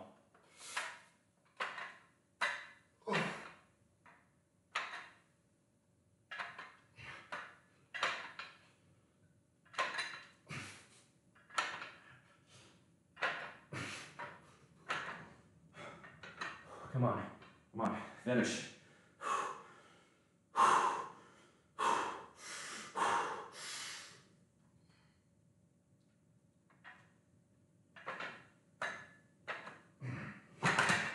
Ooh, dizzy.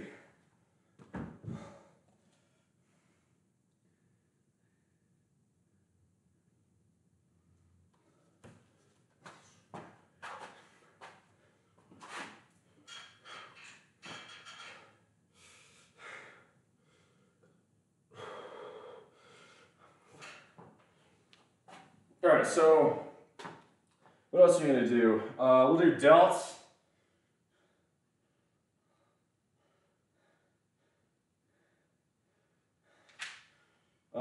We'll do forehand curls. 24. We'll do single arm rows. And we'll do a burnout. That looks pretty good. I'm cool with that.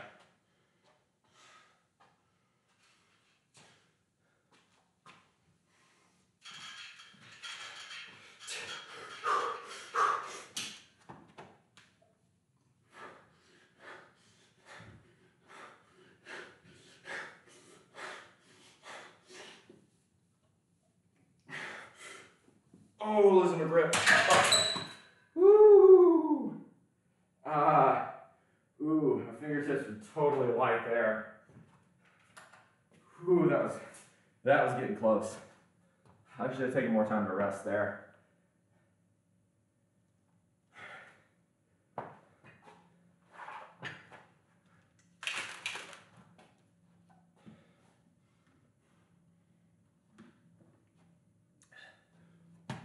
Man, numbers are great this morning, but quiet crowd. Howdy, lurkers. Good to see you. Always makes my day when one of y'all comments the first time. Thanks for watching, though. I do appreciate it. It does make me very happy to see. Oh, speaking of, we got a pec bounce. You got it. Did do pecs yesterday, so it should look pretty good.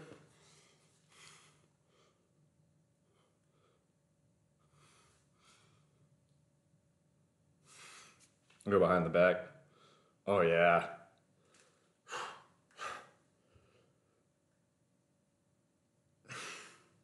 Go from this angle.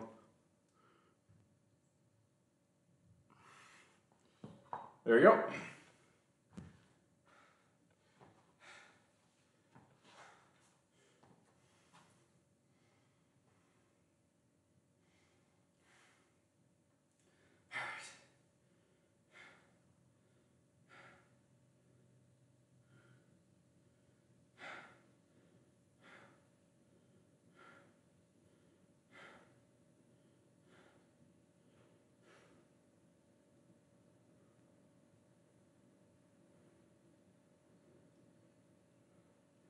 So, not normally a fan of this band, but the song works too well. Madden 08 gang, you'll recognize this one. It's Becoming the Bull by Atreyu. And come on, my name's BullMuscle. Like, how could I not like enjoy this song?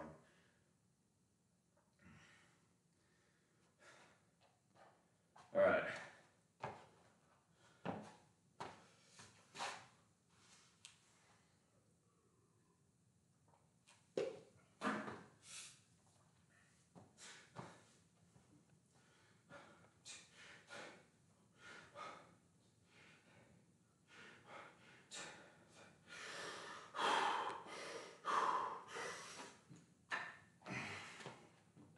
All right, this time we're gonna do 45 degrees.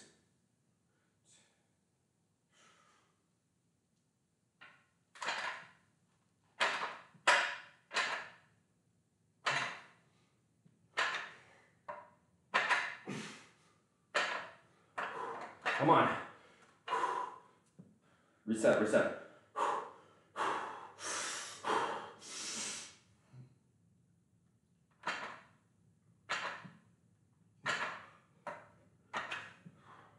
One more.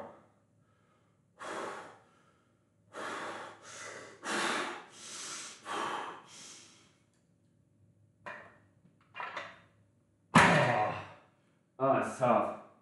Woo!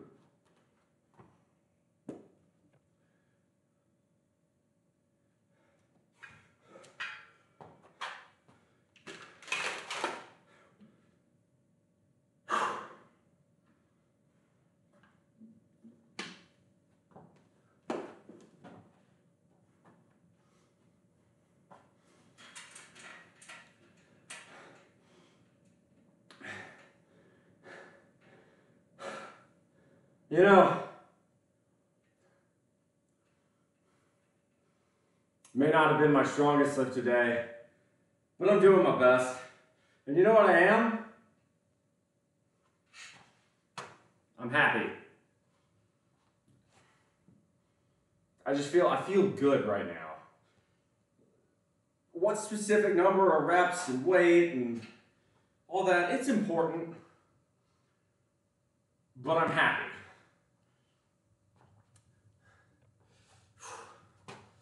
Morning, understanding one. All right.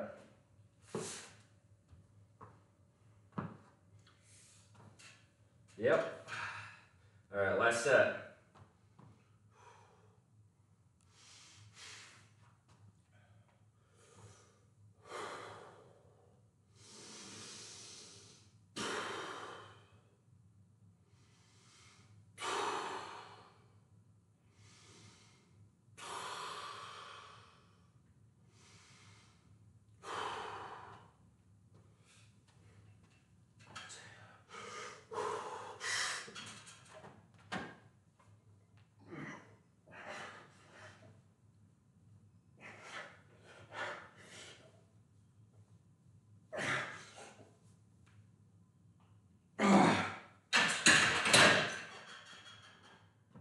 That's good. All right, so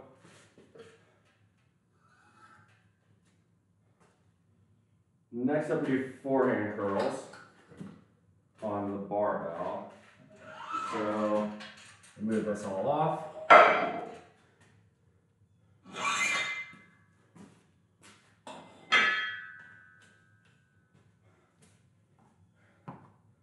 D-rack.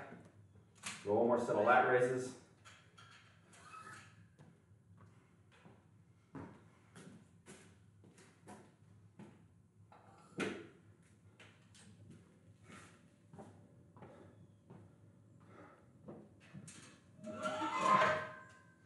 Yeah, I'm glad the audience really enjoyed showing up today. Always makes me happy.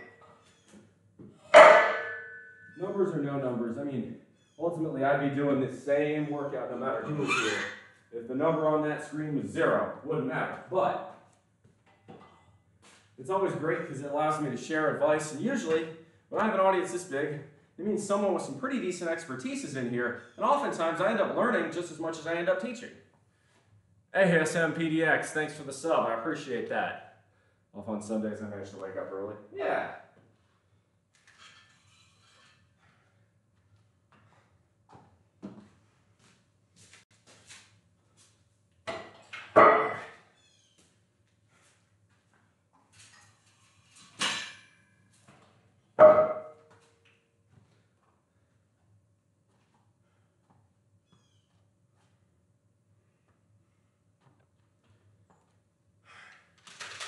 A little bit more protein in me.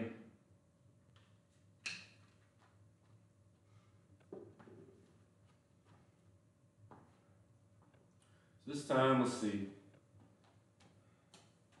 From here, I'm gonna do this back to the camera.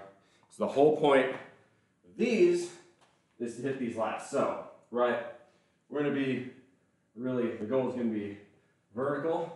We'll be squeezing those lats up. So the way I do these is I'll do half the set going like this, half the set going like this. It's good to alternate. There's benefits, pros and cons to each. You can see different parts of my back lighting up when I do that. Here we go.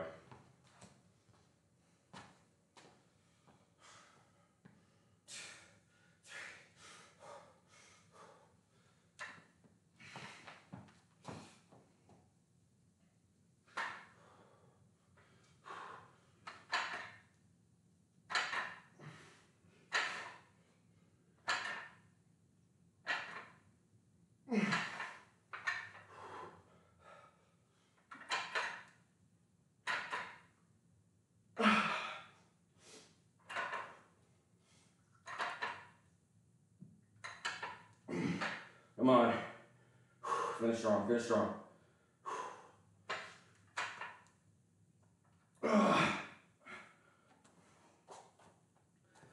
All right, that's not bad.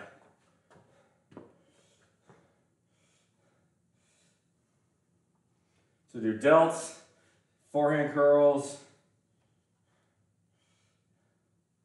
I got extra gas in the tank. I'm gonna go a little bit longer today. I'm gonna do set incline curls as well.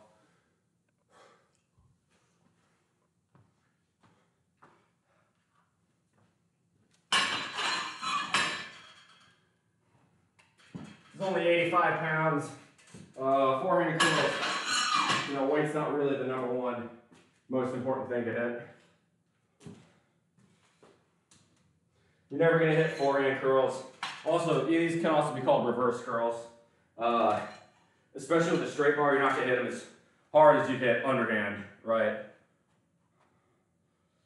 You're having to work your wrists or your forearms a lot more from this, but, all right, take a good look. You start seeing a few of the veins here. Watch what they look like after.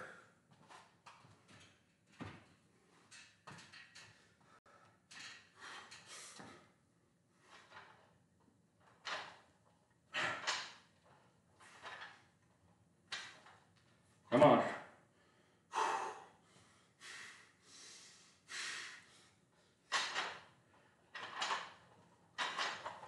Come on.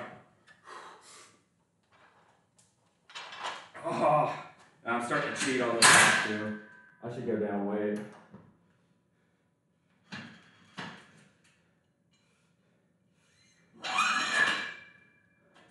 Nobody's impressed with the forehand curl weight.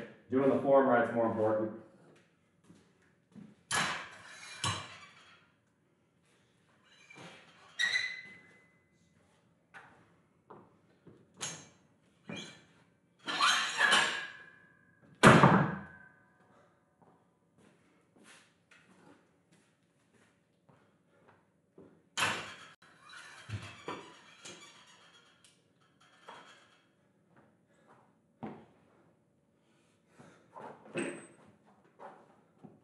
Alright, so now what we're going to do is move this over here, get it out of the way, switch to, I want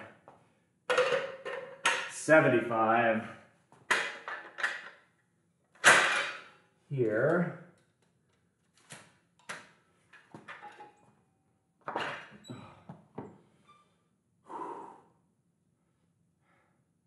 It's 10 months for subscriptions.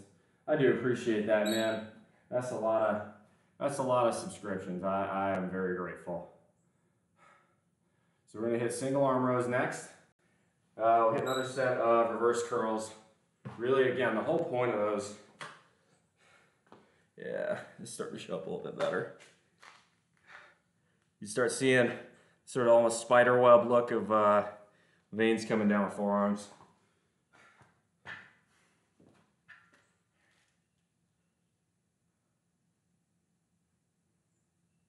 So do this. So do 2 sets of single arm rows at 75 for the dumbbells, 1 more set of forehand curls, 2 sets of delts, a set of incline curls, and then we'll burn out bicep, and that'll be today. We're doing great, honestly. Like, all things considered, we're doing just fine. There's a lot of volume too, especially on Sunday, so we're doing just fine.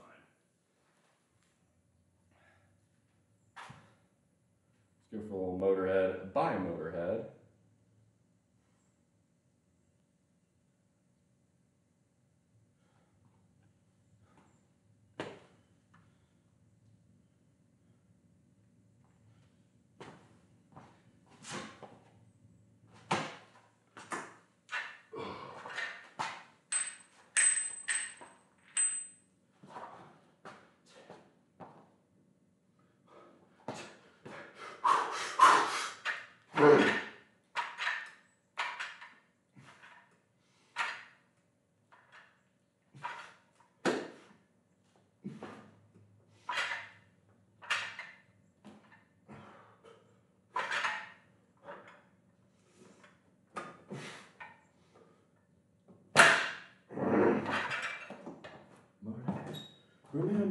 down loaded.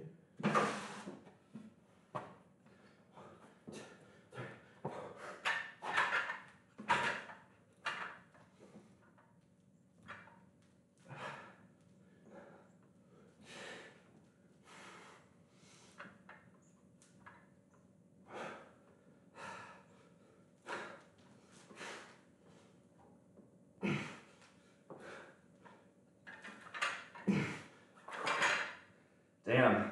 Come on, one more. Even it out.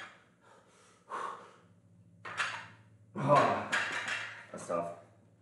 Cheating on those last few.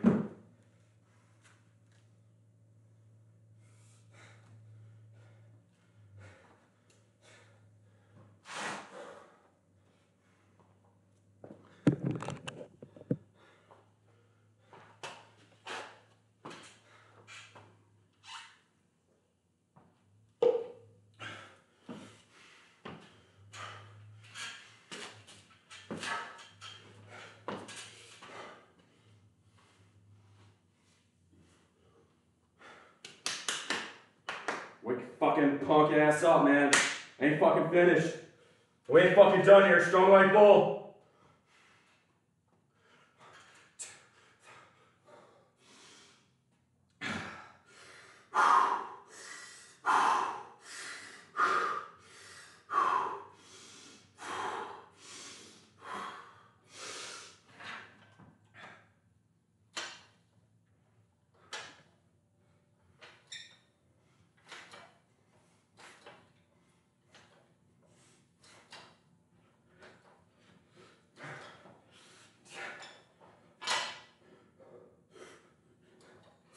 I should be tired, and all I am is wired. This guy. I'm on. Finish. Nope. That's a good sign though. Let's burn out. That's pretty good.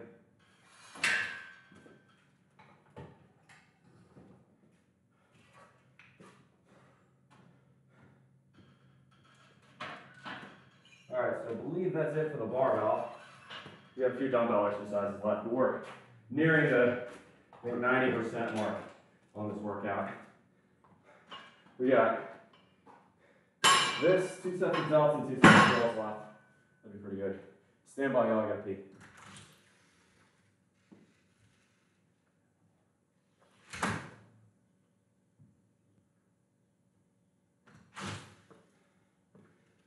Realize I can't do that no more. Gotta be a roommate. Well, may have to hold it then. I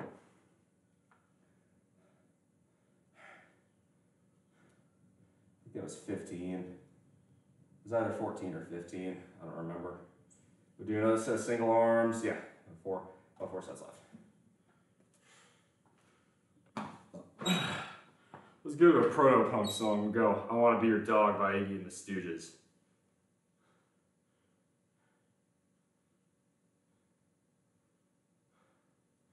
(1969) and this song came out. It's 10 years ahead of its. Like, when this song came out, it was 10 years ahead of where the music scene would be.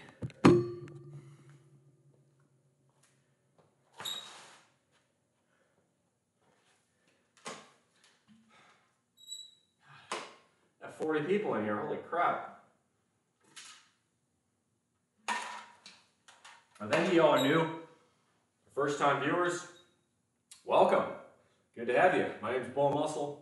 I do weightlifting streams, talk financial independence, optimization, talk engineering, talk lifestyle optimization, all sorts of good advice. That's sort of the whole point of this channel. So if you have questions or you want to talk or just say hi, very, very happy to have you.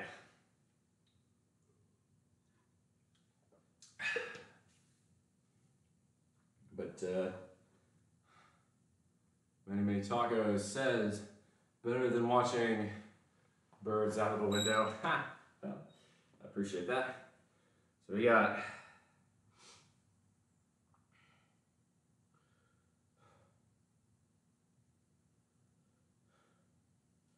So we're gonna do one more set of single arm rows.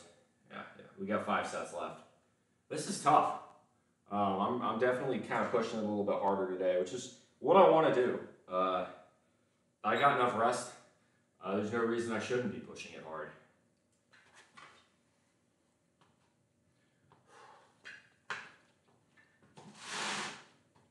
Another thing I'll tell y'all, we're talking about using gear and whatnot. If you want to look like me and you're natty, you can do it. Frankly, if you want to look better than me and you're natty, you can do it. I fuck up a lot. Like take Friday, for instance.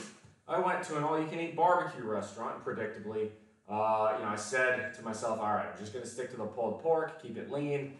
No, I didn't fucking do that. I had fried pickles and fried okra and collard greens, and well, collard greens are pretty good for you, but they're, if they're cooked in hog fat, they're less good. And hush puppies and mac and cheese and all the rest. Should I have done that? Absolutely fucking not.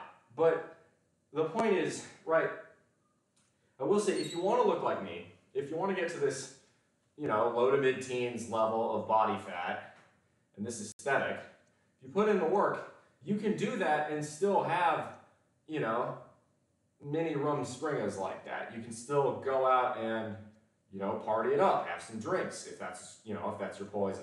You can still go out and, eat like a pig every so often. Like, you can still have that pizza if that's what you want.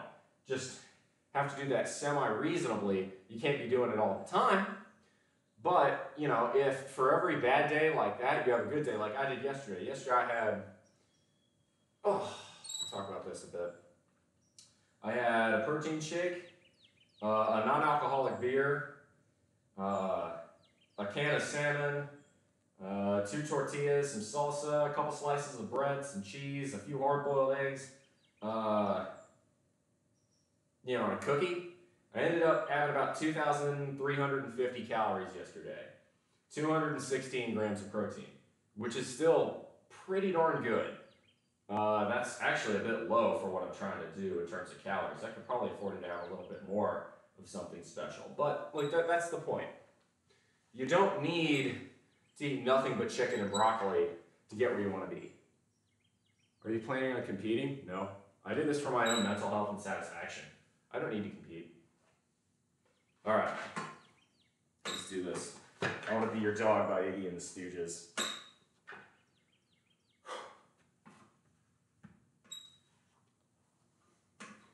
God, that riff is mean, that opening riff.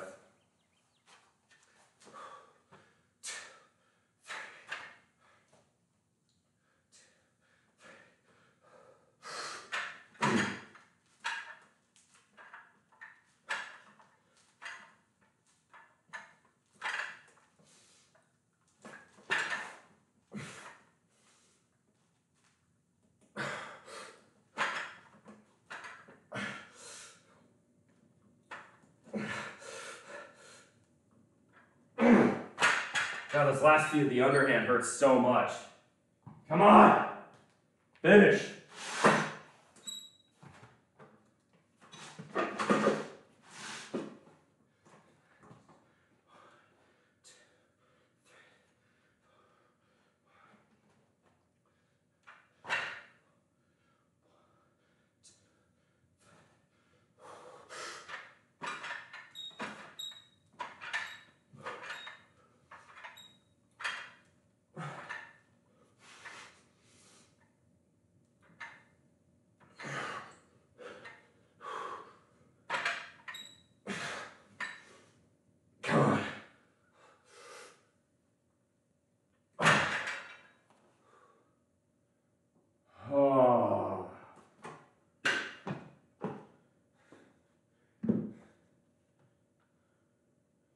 All right, we got delts, incline curls, and burnouts. All right, so we'll do a set of incline curls first.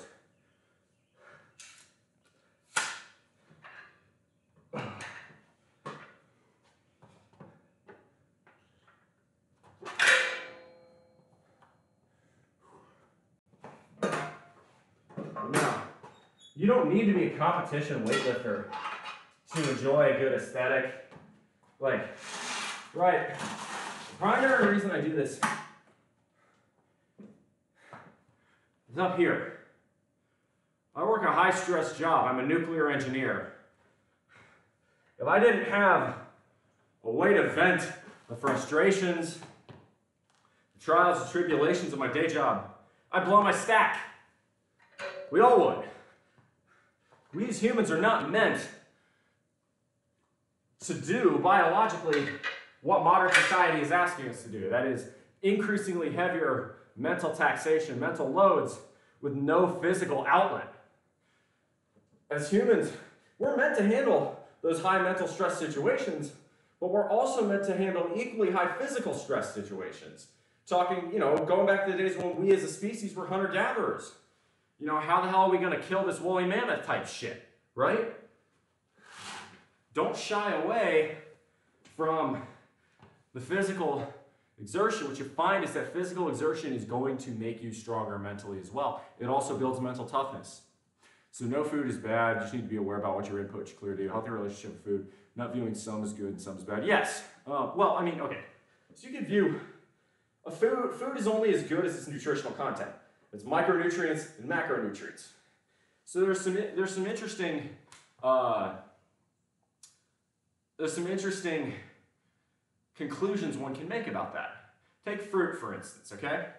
Fruit really of any kind, you name it, pears, cantaloupes, cherries, whatever. Any kind of fruit from a macro content is terrible. It's mostly sugar, it's mostly carbs. But from a micronutritional standpoint, what kind of vitamins, minerals, antioxidants, stuff like that you're getting in your system, fruit is a superfood. So, what does that mean? Well, it means fruit is really good for you. Eat fruit. Just don't do it in such large quantities that, you're spiking your blood sugar. 1.4K followers again. Very nice, Crash. Good to see you. All right, let me go to the side. It's like, and choose when you're having your high carb or high sugar stuff a little bit more wisely. For instance, I had a banana while working out. Why did I pick that? Well, a banana's going to supply me with sugar that can very easily be converted into energy by my body.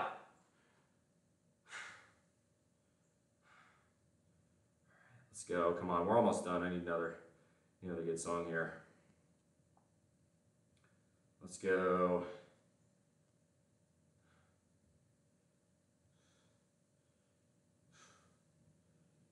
That'll work. Let's go. Hang on.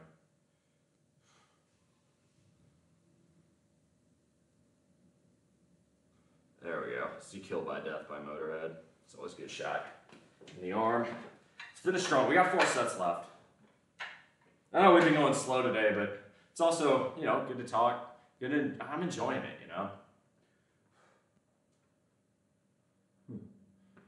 Here we go.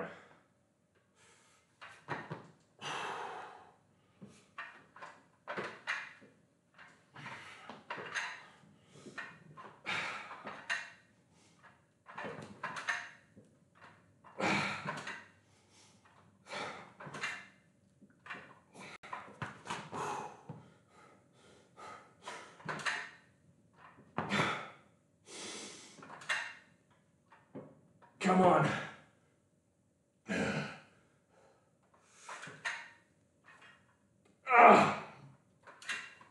All right, that's 10. That's not bad. All right. We'll do delts next. Killed by death.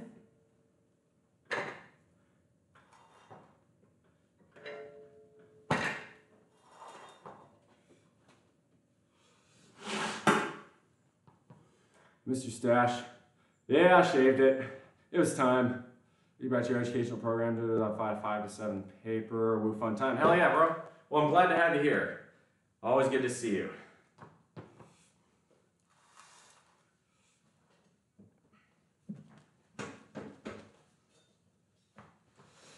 There we go.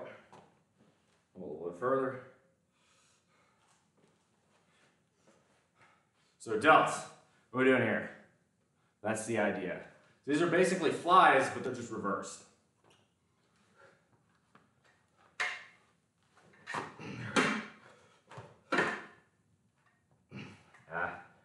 too far back on the seat. There we go. Come down. There we go. That's better. Good try. All right, take two. Take two.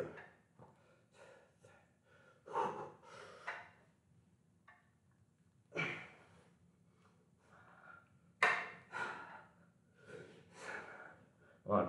Stay low.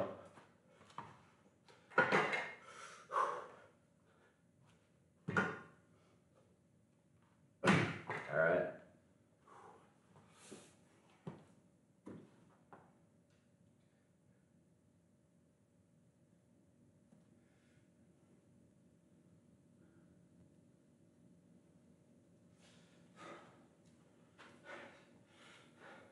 I think I'm gonna do one more set of incline curls, and then one more set of delt. Yeah, I'll do one more. I keep stacking sets on here. I know the lift is going pretty long, but it's my Sunday. I don't do what the fuck I want on a lift. Killed by death.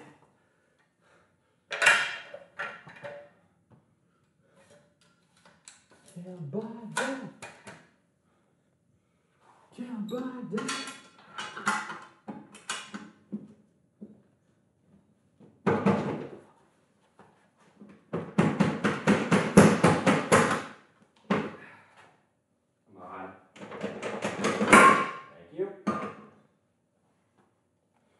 Get stuck.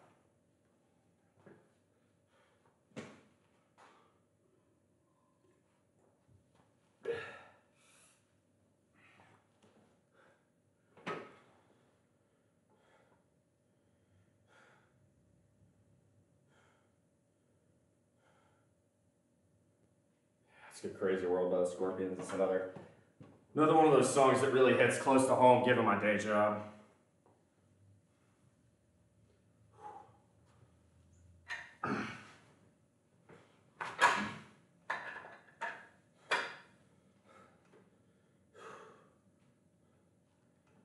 Alright. Fucking hit this. 1, 2, 3.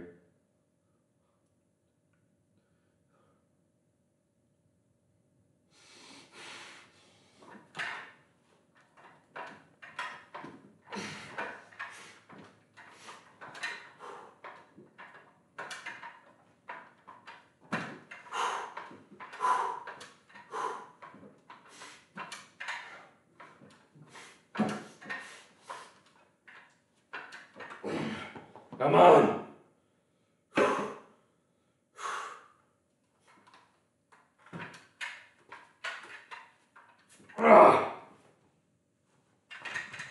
Alright. One more set of delts, then we're gonna burn out, and then we're done.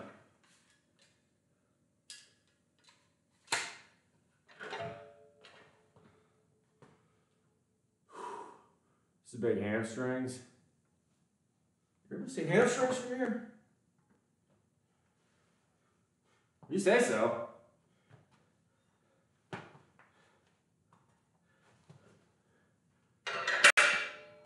Driving down to the city, doing 155. Better late than never. Now I'm dead. All right. We should make this flat.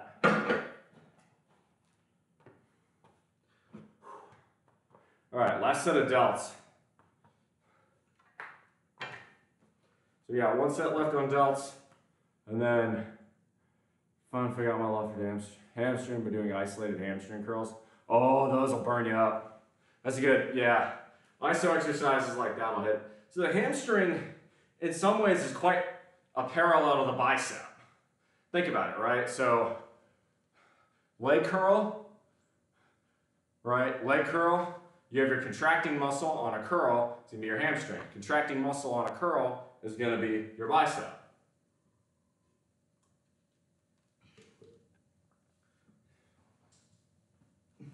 There's a parallel there.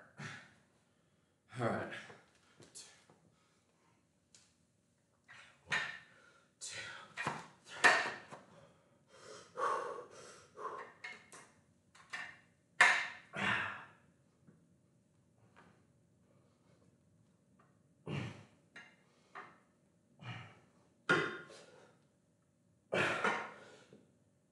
Come on, finish.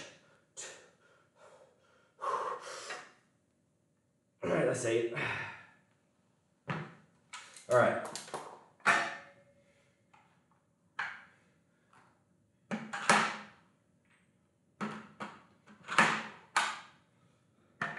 Get up in a crazy, crazy world. We don't live.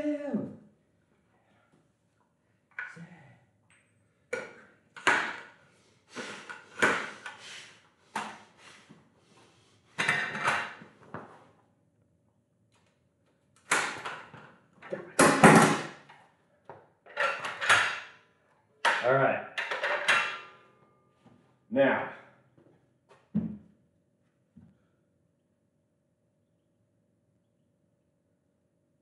we got one set of burnout left.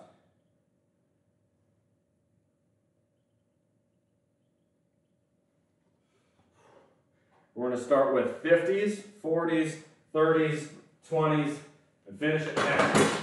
And every single time, we're going to go up in volume.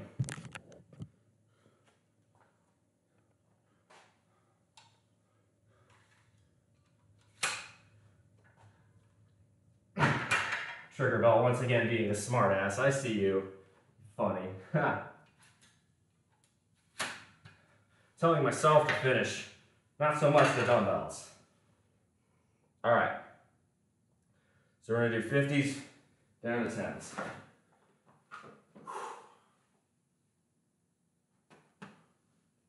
I'll take a pee real quick. Stand by.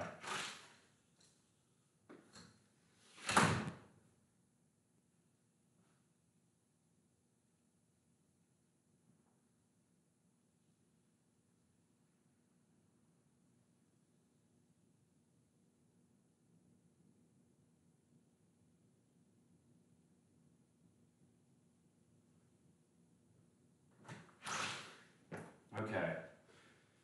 I need the right burnout song for this. How bad do you want it? How bad do you want it, Bull? Come on. Strong like Bull. Finish.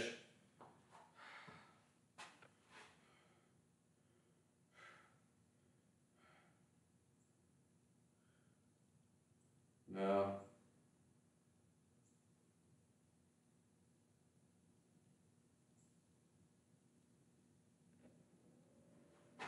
That'll do.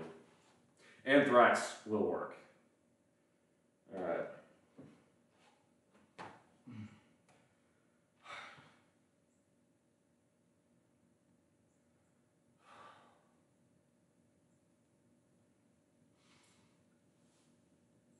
Okay. Oh. Just rolling my shoulders like that. Ah, oh, shit's popping.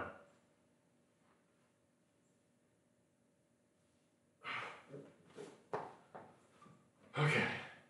We got one more set left. I'll be fucking prepped for this one though.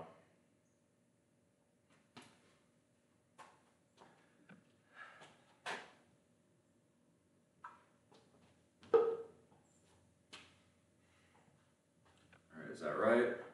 We want an angle. Yeah, we got like a 45-degree angle. Y'all can see me a little bit. Alright. So I think what I'm gonna do is, instead of like, I'm going up by 5, I just don't know. I'll start it somewhere between 10 and 15 for the 50 set, and then increase 5 reps for every progressive set after that. Do you want it? Do you want that fucking pump? Do you want that fucking bicep thing showing? You can fucking hit this. How bad do you want it? How bad do you want it? Last set, strong like Bull.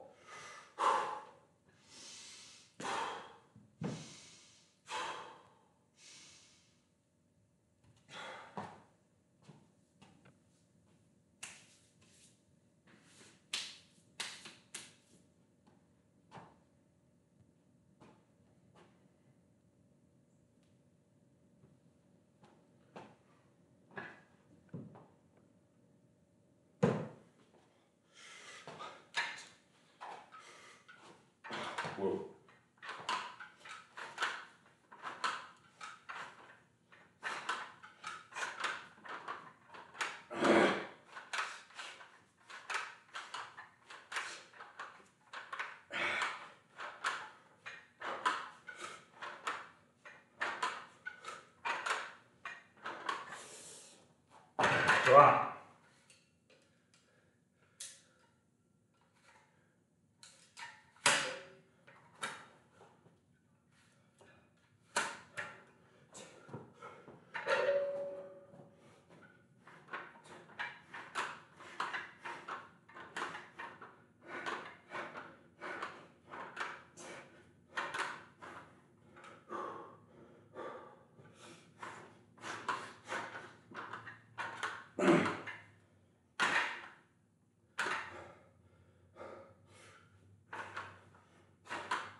Cheating, come on.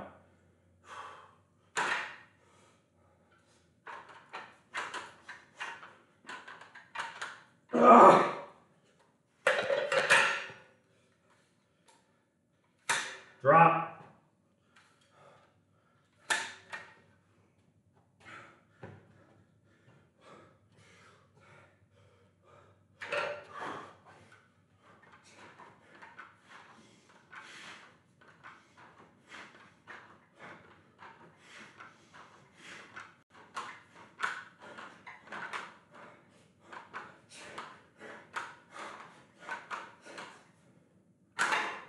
Come on.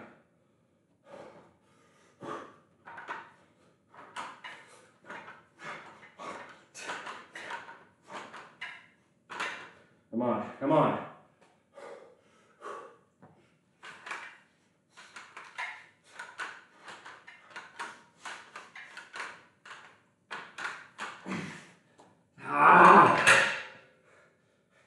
Drop.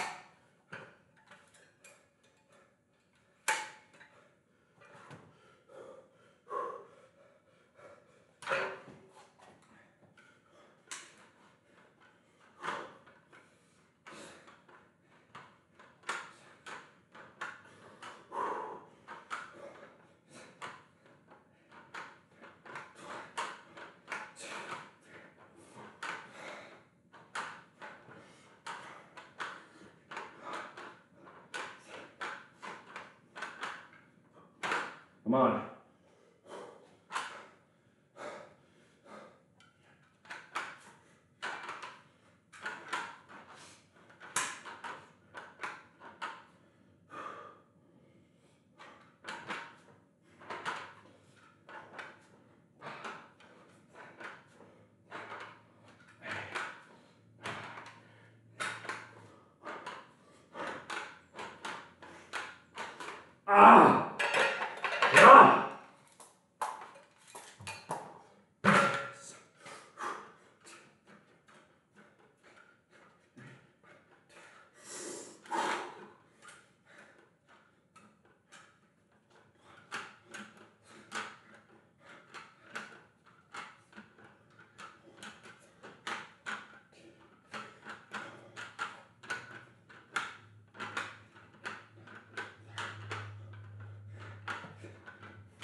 Come on, finish.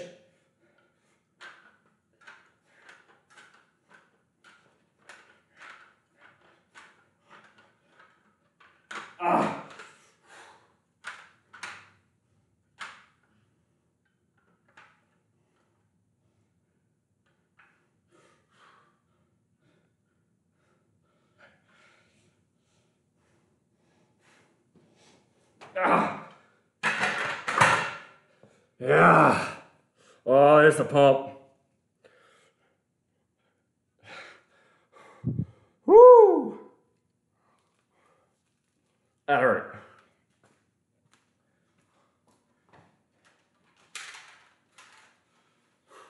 That'll get you to break a sweat, even when it's cold.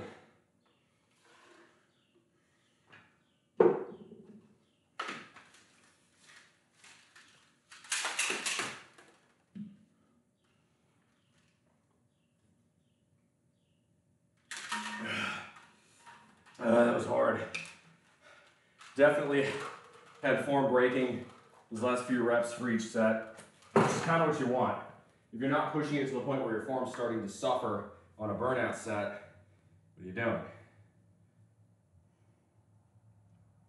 Okay, all right. We are,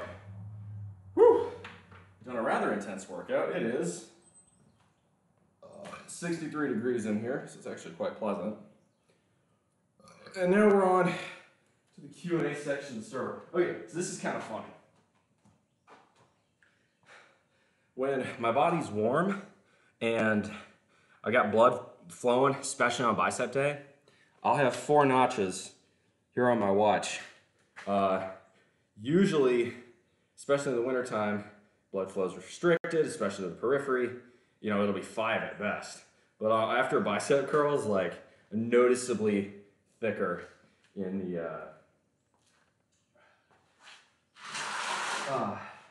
the buys.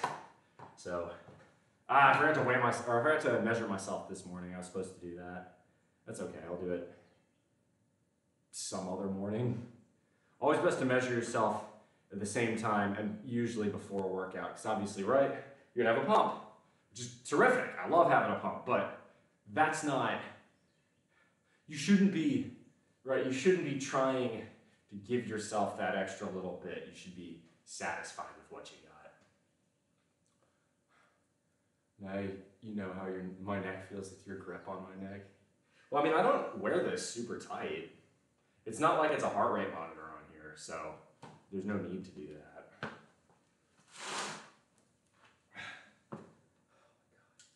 That was intense, but very good workout nonetheless. So now we have reached the Q&A section of the stream.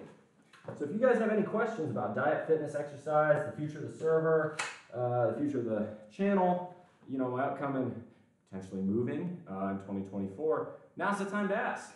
So fire away, all right? Give you all a moment to ask or talk about anything you'd like. While y'all do that, I'm going to use Nutritionix, make sure I've got the nutritional values, the macro values of the banana I ate correct. In my notebook.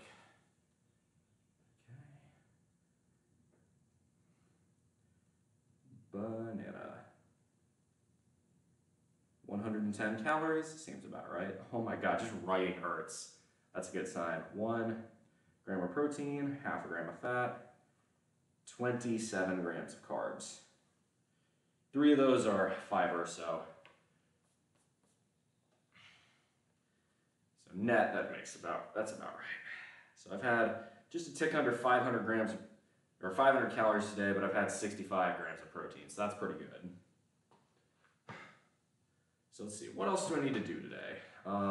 Need to collect rent. Clean up the living room, organize my desk, finish trimming the scuppernongs. That's something I want to get done. Then I got a lot of C-tier stuff.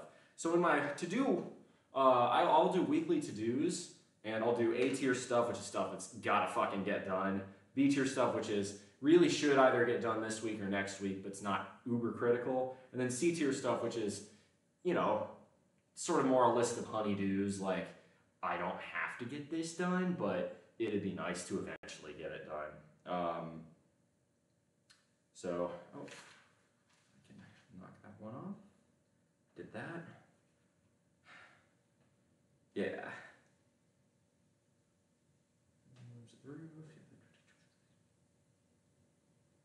Cactus.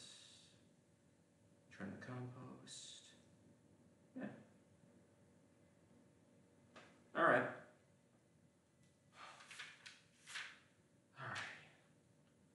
So, what we got, y'all? Questions. Night Lily. Yo, good to see you. Hey, I'm gonna give you a shout out, Lily. Always good to see you on here. No, so I mentioned this earlier when there were fewer people in here, but I suppose I should again. Today I decided to do a pull day, lifting, so we hit our traps, we hit our biceps, we hit our lats. God, that's sore. Actually, let's see if I can knock off a pretty decent lat spread here. But the reason we did that is because I'm gonna be in Puerto Rico next week. So I kind of want to take advantage of the last little bit of this training window. Start to get that fucking Cuba shell. That's the goal. Get them fucking lat wings. Anyway, the reason I lifted today instead of normally play RuneScape like I would on my normal Sunday rest days, frankly, on my Discord channel, I will probably end up playing RuneScape a little bit later today just for fun because I like doing it and I want to continue chipping away at my 99. But the reason I lifted today is I would like one more leg day before the Puerto Rico trip, and I go push-pull leg. So today was a pull day, which means I can hit, usually I have a rest. It's gonna be hard the next 3 days. I have to bust ass. Leg tomorrow, push Tuesday, pull Wednesday, take my rest / RuneScape, because I will play old school RuneScape Thursday afternoon, maybe some Halls of Torment too, because that game's fun as well. That'll be Thursday, will be my rest day, and that means Friday, the day before I head out to Puerto Rico, I can hit squats one last time. I hit pause squats this Friday, so for those of you who weren't here, a pause squat is where you take the bar, right, there we go, trying not to whack the bar like that. Right, you take the bar, go in a normal high bar squat stance, you come down, try to get below parallel, you hold it here. What this position here is called is you're in the hole. You want to get explosiveness coming out of the hole. So the whole idea for a pause squat is you're practicing having the weight down here and exploding up and out. And that is sore as hell, so we're gonna not do that a second time, but good to demonstrate. So I want to get a little of those done. I haven't done pause squats before. It's a new kind of thing I've been researching and playing around with, but I enjoyed it last time as a new wrinkle to the squats. So I want to get a second one of those under my belt before going out to Puerto. So to do that, I had to bump up on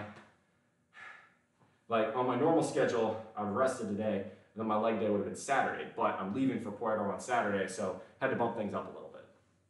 How does one practice to see if they can pec bounce? Well, I would say dumbbell bench is your best, right? Because think about the barbell bench, you're coming down, you're coming up, right? You're activating both of your pecs in equal measure, pushing the bar back up off your chest. With dumbbells, you're still doing this, but it's individualized. In other words, right, you could go 1, 2 if you really wanted to. You shouldn't, keep it balanced, but the point here is that when you're doing that, you can really feel it in the individual pecs. So it's just kind of flexing, right? So picture how your chest feels like when you have the bar at lock in a barbell, right? You know, your chest is activated, squeezing almost. Same thing like if you've got a fly, you're squeezing your pecs. That's the idea. So you go like that.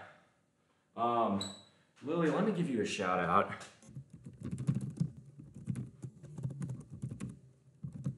I hate how Twitch is cap sensitive.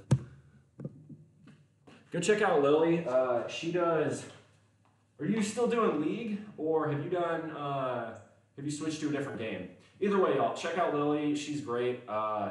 Really enjoy her content as well. 100% recommend. So definitely, I think you've made it to affiliate, but you got bigger dreams. So I'm certainly very happy to help you on that one. But so if you're looking to like learn how to pec bounce, first off, the less body fat you have on your pecs, the better it's going to look. That kind of goes without saying. But if you really want to practice being able to pec bounce, I recommend hitting dumbbell bench pretty hard and chest flies as well. No. Do you still do League, as in League of Legends? I don't know what you're streaming these days. It's been a minute.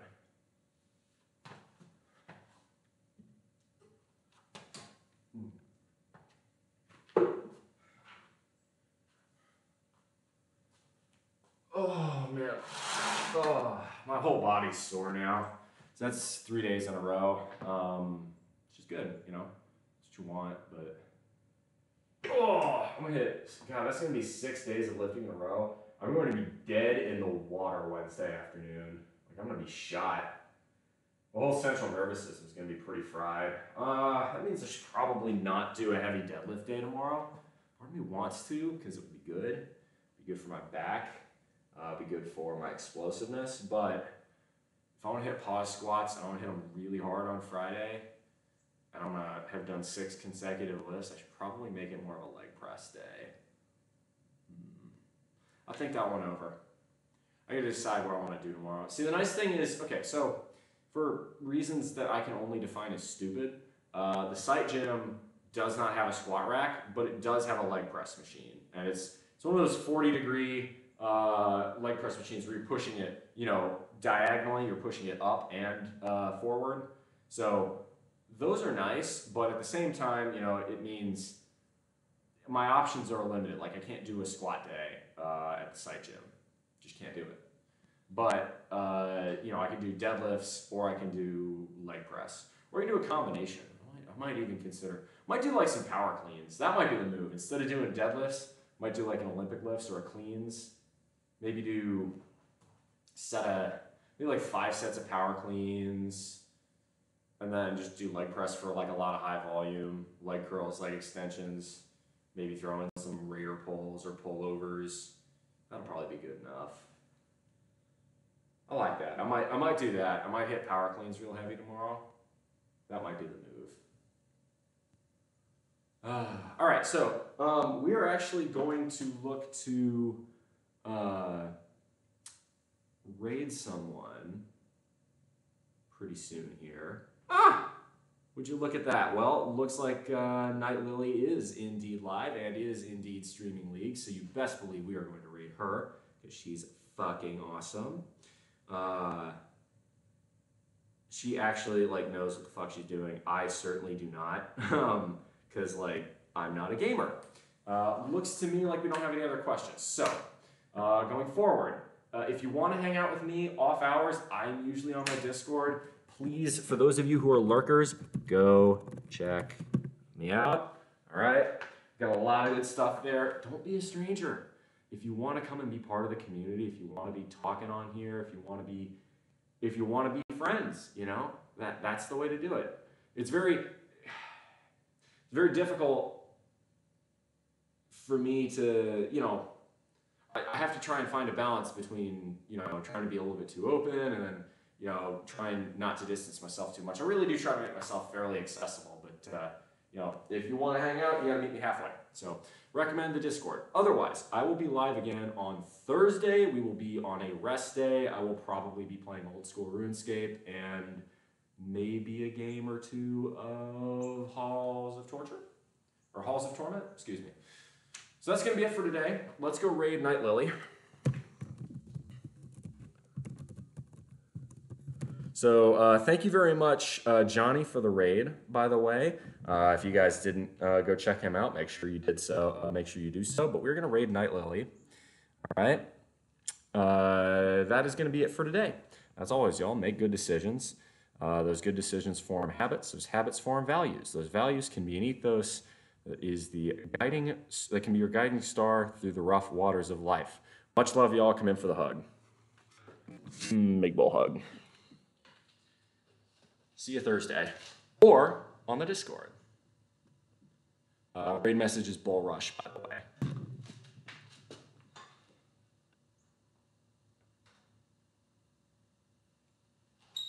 All right. That'll do it.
All right, YouTube, it's been fun.